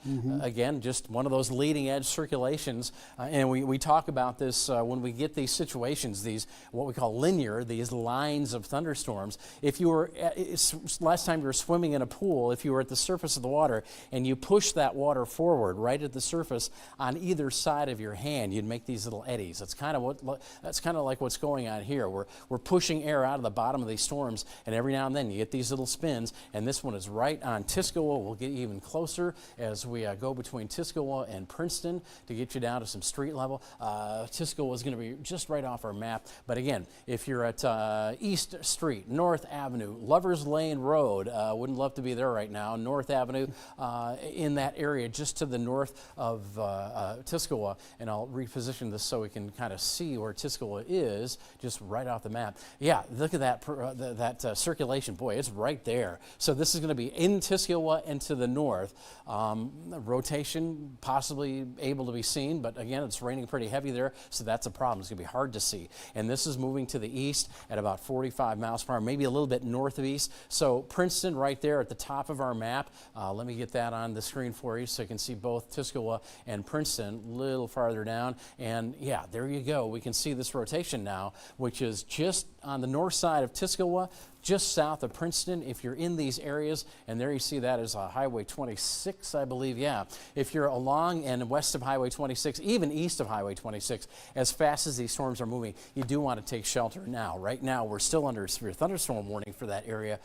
Maybe, but again, it is a severe thunderstorm warning, tornado possible, and we'll have to see if we get anything to come out from the Weather Service about this particular cell right here with that circulation. Yeah, we got a new severe thunderstorm warning. This is just outside the viewing area, but it is for that Stark County storm, where we continue to watch that potential for some circulation there. So it does not look as impressive as it once did, which is good, but we do still have a few pockets of rotation. You've been watching that one up just southwest of Princeton. We got to keep a close eye on that, because again, this area is still very favored and going to be that way until 7-8 o'clock. So ingredients are still there for tornadic activity. We're southern Stark County, though. I'm still concerned about that. I wouldn't be surprised if we see a new tornado warning. That would probably stay into Stark, Marshall County, maybe up to Putnam County. But again, we are watching that part, the kind of that northern extent that is making its way into Bureau County, and we continue to watch that. I want to mention this too. If you're listening to us or watching us in any of our Iowa counties, the threat is over. You're clear. The tornado watch is getting shaved back here as time goes on here, and so that is good news. We still have a few lingering storms here, but these are sub-severe, so we're not too concerned about them. The activity into Carroll County has weakened dramatically. That's some good news. The big player right now is the storm that no longer has a circulation, but I think it's kind of reorganizing. These storms kind of congeal, and then what happens is once they do that, they have to reorganize, and we see that, and then we do see some rotation end up developing here. We're continuing to watch that here east of Sterling into Lee County, northwest of Amboy, so watching that very closely. But again, right now the only real storm that we're watching. We still have that tornado warning, Knox County. I want to mention this too. That circulation is now near Princeville, Illinois. That's Peoria County, out of our viewing area. So Knox County, you're in the clear. Henry County, Illinois, you're now in the clear. Whiteside County, we could probably give you the all clear too. Although you have a storm coming. There's this cold front storm, but there is nothing really wind related with it. We'll check lightning here. Some lightning, but you can see where the lightning, wow, got a lot of positive strikes here in Bureau County. Loud thunder. New tornado warning did get put out for that. Again, kind of like what I was figuring would happen here, is near the Princeville area. This is going to stay into Stark Marshall County. I think it'll continue into in that region. It might go as far northeast as Putnam County, but I do think Bureau County, once we get this storm out, we will kind of see that thing or see the situation start to wind down for you as well. That severe weather threat will diminish some. But gosh, I continue to be that there's concern here just south of Princeton because and we're a little bit further out from the radar. So radar obviously is in Davenport, and so when we still see some of these circulations, there is concern. It's not the most well defined. It's not like what we saw up in Charlotte. Make that very clear. But with the location of the storm, we could get that because we are out ahead of that main line where that tornadic activity is possible. But we have that green there, the red is away. And when you kind of start seeing it do kind of that sink drain effect there, that's what we get worried about because that shows that things are starting to tighten up. Like when a figure skater brings in their arms and starts spinning that centrifugal force, the atmosphere kind of does the same thing. Storms do the same thing. So we're going to watch that very closely. I do want to mention too, as we are kind of in a lull, we have no active tornado warnings at this time for our viewing area, although we have some active storms that we continue to watch very closely. I do want to mention this, that we have lots of reports. If you're just joining us, we had what seems to be a very serious tornado move through Clinton County and Jackson County. We have that one that we are watching. We've got crews heading up that way. We also have got reports of damage and structural damage in West Branch, western parts of the viewing area here into Cedar County, also parts of Muscatine County.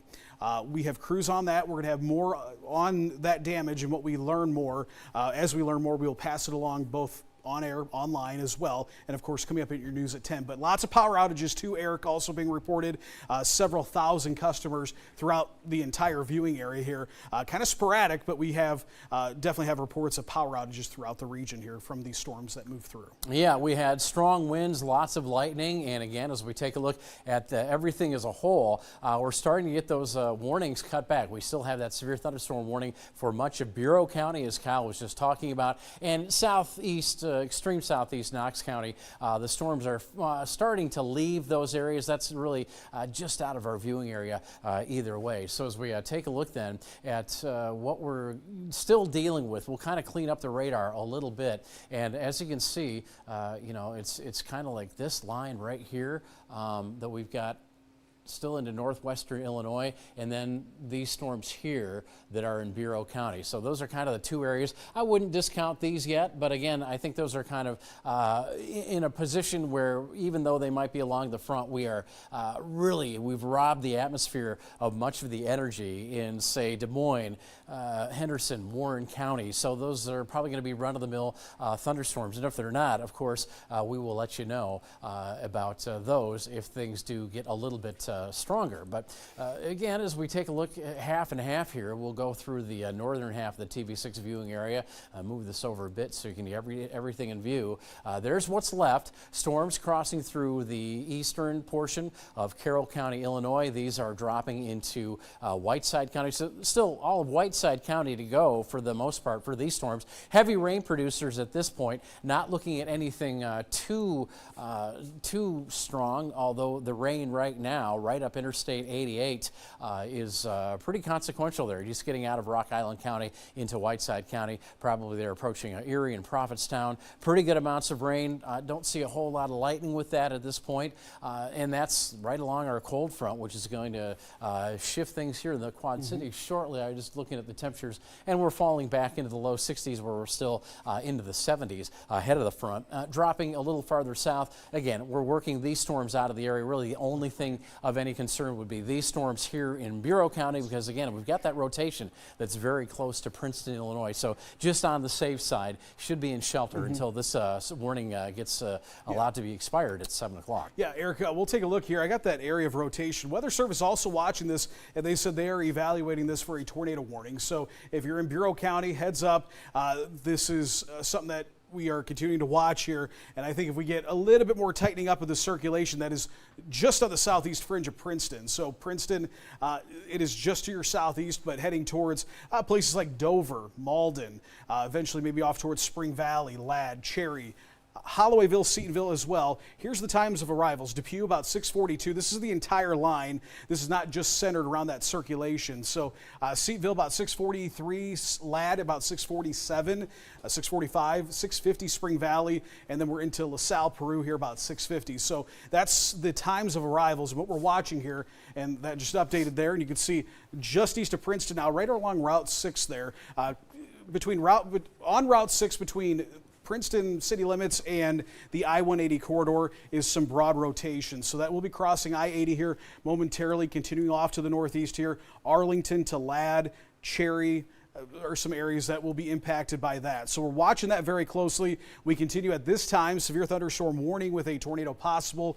Again, National Weather Service is keeping a very close eye on this particular storm, and they are watching it. And if this circulation continues to hold or even tightens up a little bit, they're going to put out a tornado warning for that. So we'll continue to watch that here as that moves into eastern Bureau County. Yeah, and back to that, let's take a closer look again. Remember the review here, radar 101, green, air going toward the radar site, red, air going away from the radar site in the Quad Cities. So we've got that circulation right there. And as, boy, that's just right over eastern portions of Princeton. And as we do zoom in a little bit, we want to let you know where we are talking about in terms of any local streets and roadways. But again, the problem is, there you see the new radar scan just out, so we can give you an idea of where this is kind of setting up.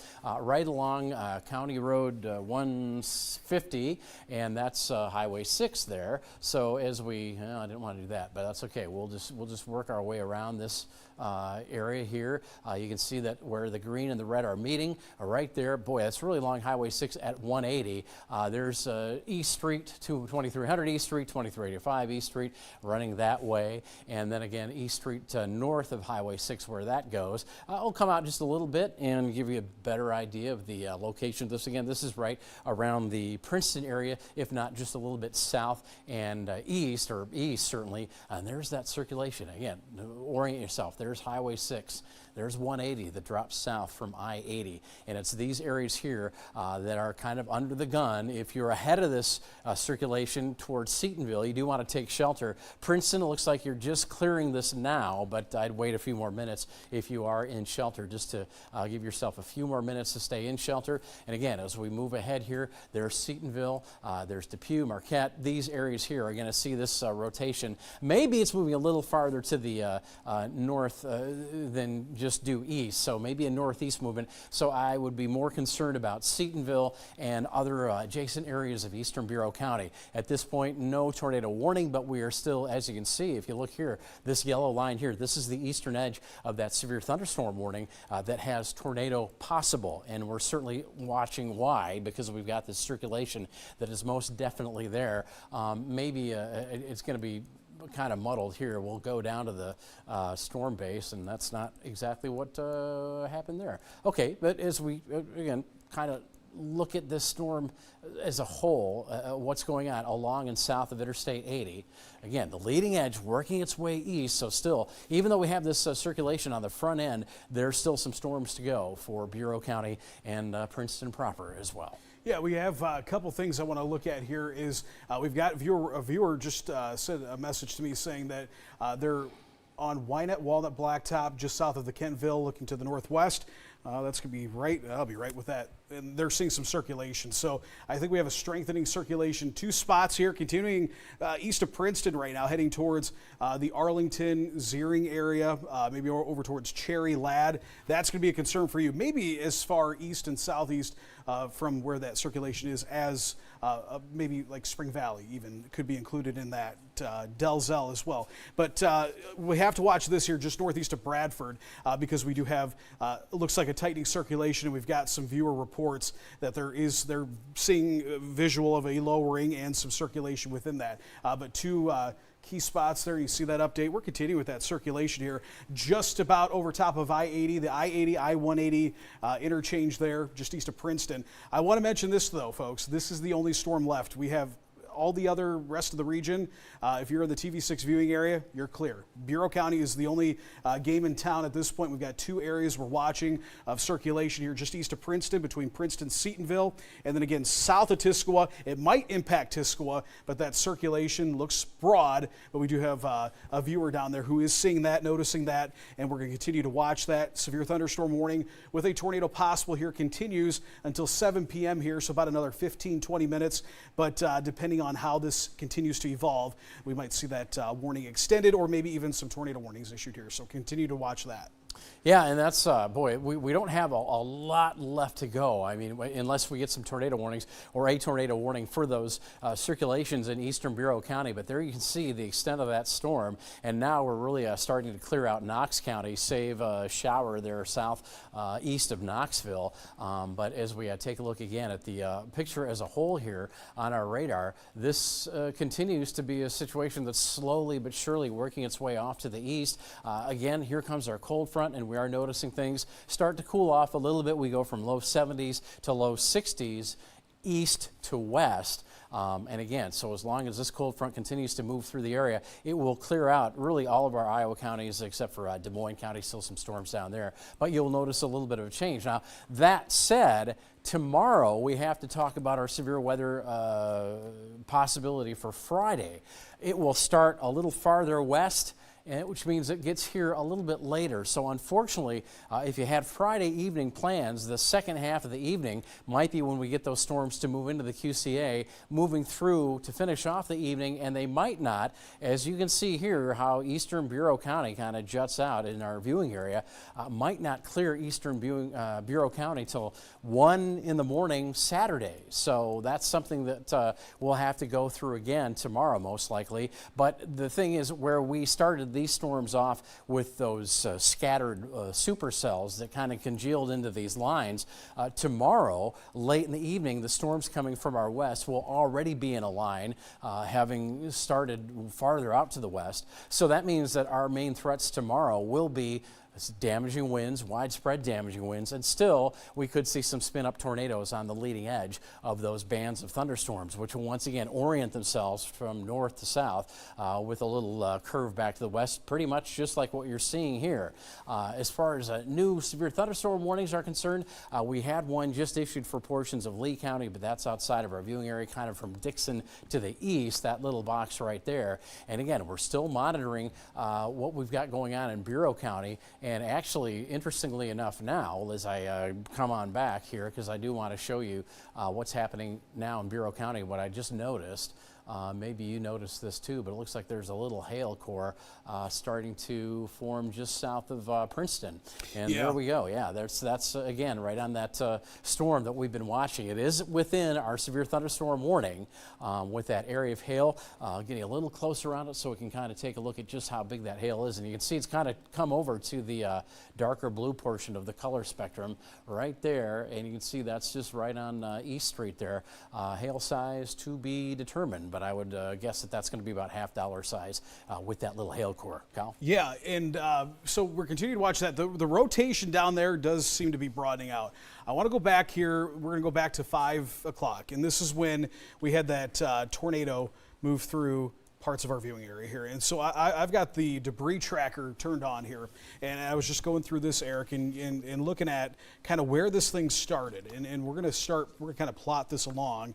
And yeah, so that's the one that crossed between Delmer and Wilton. Yep, so right here is the first sign of the tornado, you see that that's what we call a debris ball. And what that is radar looks out and we can see how heavy the rain is, the direction of the wind inside of it.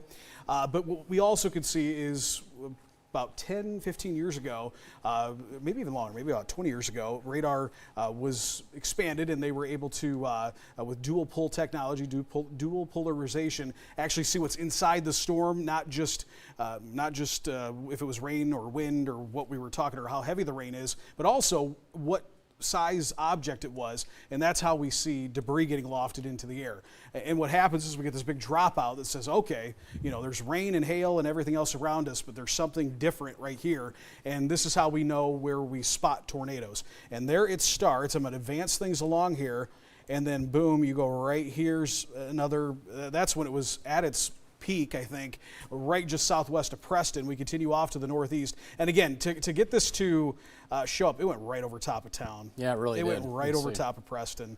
It's kind of hard to see because of the nameplate there, but yeah, that's why, because it's right over Preston. And so continued off to the northeast here.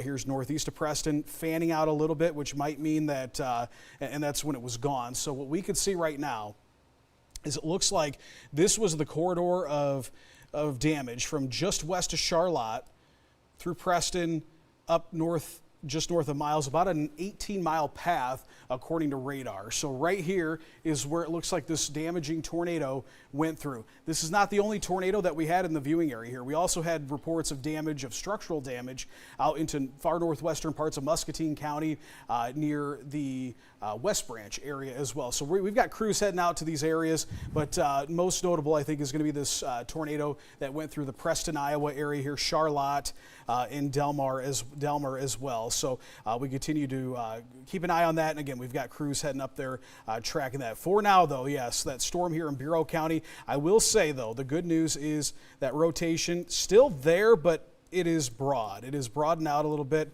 We'll have to see here. At this point, I don't see a tornado warning coming for this.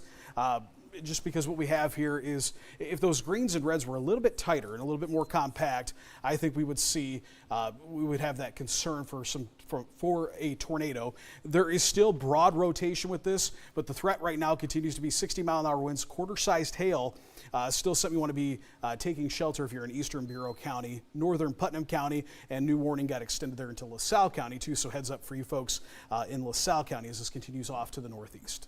All right, so that warning goes till 7 o'clock for Bureau County, and it is holding its own right now, as Kyle was just mentioning. And as we take a look at the rest of the viewing area, we're just, honestly here, I know we're covering a wheel of fortune, but we are waiting out the last of our storms. Everybody in Bureau County, you're just as important as anybody else, and I'm sorry to say it, but much more important than a game show. That warning goes till 7 o'clock. We'll wait to see, because again, there's still, even though it's broad circulation, the potential, if there's even potential for a tornado, we are on the way, on the air for that. Now, as we back this up a little bit, again, you'll notice that we've got the cold front coming through right here, and these storms haven't really changed their scope in the last half hour or so, which means that they are running into an area that is pretty much devoid of any new energy that they can spur any growth on. So it's really this line right here, still crossing through Bureau County. There are some isolated showers and thunderstorms, one right on Interstate 74, central Knox County, a few more coming through Des Moines County and Iowa, and again from just east of the Quad Cities, western portions of Henry County, right on up through portions of Whiteside County and Carroll County, now clearing, now they have cleared Joe Davis County. So really just taking a look at what's going on in Princeton, and I should say Bureau County, and as we take a quick look there, again, very heavy rain here, and again, a little bit of circulation. There's that hail core, so that's always a little concerning, because where you have the hail cores, that's where you likely have the rotation, and we're still on the leading edge of these storms here with those winds blowing around and spinning, have that rotation, and you see kind of a patchwork here of multiple severe thunderstorm warnings. The one for most of Bureau County here, that again goes till 7 o'clock. So we're closing in on 7 o'clock, I think, once that one drops off the map, and the leading edge of these storms get a county away or to the next county over as they work toward LaSalle and Interstate 30. 6:39. That's when we can drop our coverage, show your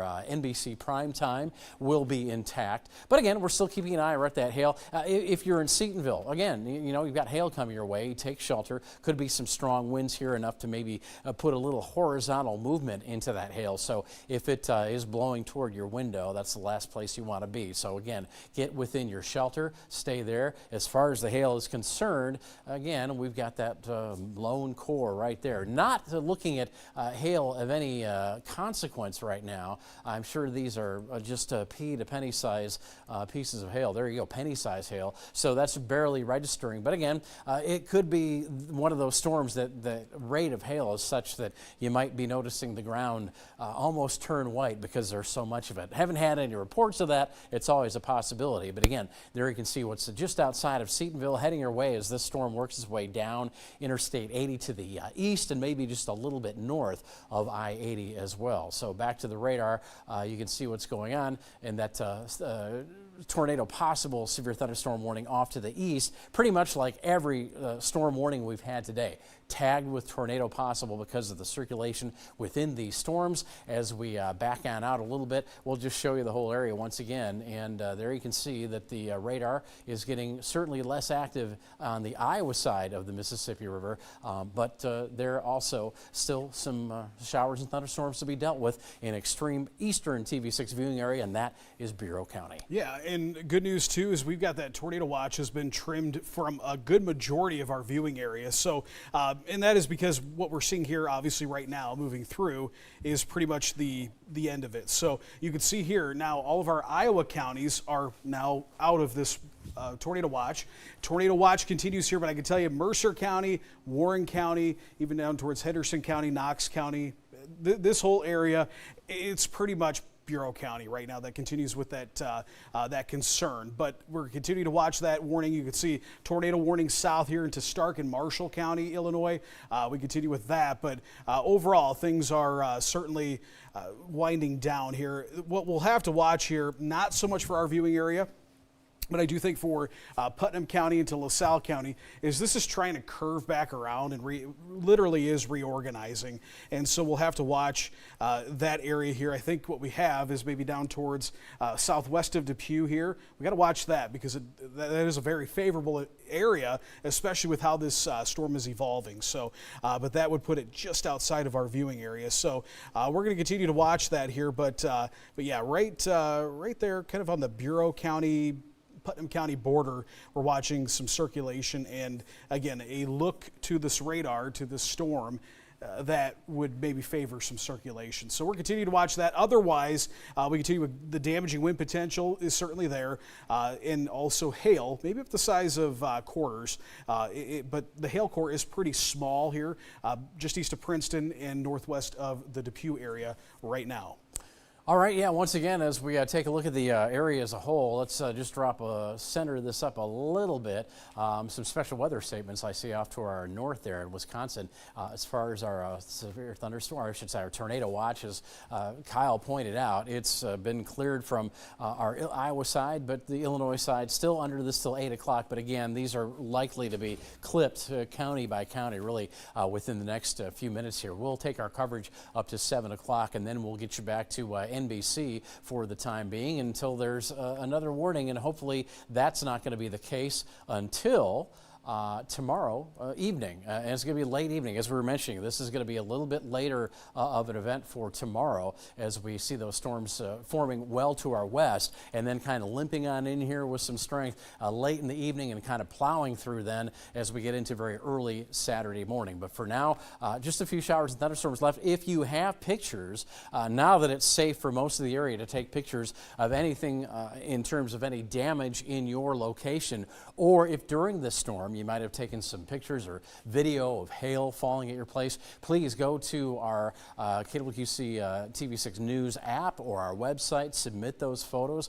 We'd certainly like to put those on the air. It's all part of the story of the severe weather that we've been covering here over the last few hours. Really, it was about 4:15 to 4:25 when things started to heat up, and that's when we got on the air first. So we're coming up on 7 o'clock, which is where I think we'll end our coverage because our official warnings will end for Bureau County at 7 o'clock, except for that one just off to the east and south, but that's not really in our viewing area. So unless something does redevelop in those areas, we'll be getting back on the air, or we'll get you back in NBC if there are more warnings. But again, at this point, I really think that's not going to happen, but that will be the case. I do want to say that that was a nice graphic that you put together there, Kyle, for the path of that tornado. And again, yeah, the Weather Service will certainly be there to keep an eye on that situation and out to survey it probably first thing tomorrow morning. And we did have reports of some damage from that area as we had that tornado go from northern Clinton County into southern Jackson County, right over Preston, Iowa. So certainly got some reports of not only building damage but tree damage and such for those areas. And again, that's something we'll be following up on with crews on the way, National Weather Service on the way as well. But right now you can see that things are really quieting down. Not sure if you have anything left to add here in our last couple minutes, Kyle? You know, we're just continuing to watch that. I'd say right now here for you folks out to the east here in Bureau County, it is almost, I think within the next couple minutes, it's going to be into Putnam County and eventually LaSalle County. But I will say just south of Hennepin, southwest of Hennepin, that is an area of circulation that we're continuing to watch. When we mention these circulations, while they're there, we're in an environment that, yeah, it's was very conducive for circulations. You heard us talking about it quite a bit. But the good thing is this day and age, we've got the we've got radar that can help us pick where exactly these circulations are, and so we can look and see again if there's debris getting picked up with them. So right now these circulations are broad, not too much of a concern, but we continue to watch that. So we do have some updates from the newsroom, and I'm going to head over to William Ingalls at the news desk. And William, we've been hearing a lot of reports of damage, especially up into the Preston, Iowa area. What's the latest right now coming out from some of our Iowa counties? Yeah, Kyle, when we're talking about damage, at least in the Preston area, that is the one spot that I think we are still looking for a few answers on. We have a crew headed there right now as of about 20 minutes ago. So hopefully in the next 30 to 35 minutes, we're going to be getting some answers when it comes to that side of things. I can tell you I've been on the phone with a number of emergency management agencies throughout, especially our Iowa counties. Talked to the Muscatine County Emergency Management Agency a little bit ago. That was an area we saw, especially when it came to that Muscatine County and Johnson County line. Thankfully, we are looking at very minimal damage out there. A couple of buildings are going to be taken care of out there, but that really wraps up the majority of our coverage. Thankfully, most of these storms are out of the area. The one last thing I want to leave you with, no injuries as of this time. We're going to send you back to normal programming. Thanks for watching. For the latest weather information, stay with KWQC TV6, online, on air, and everywhere you go.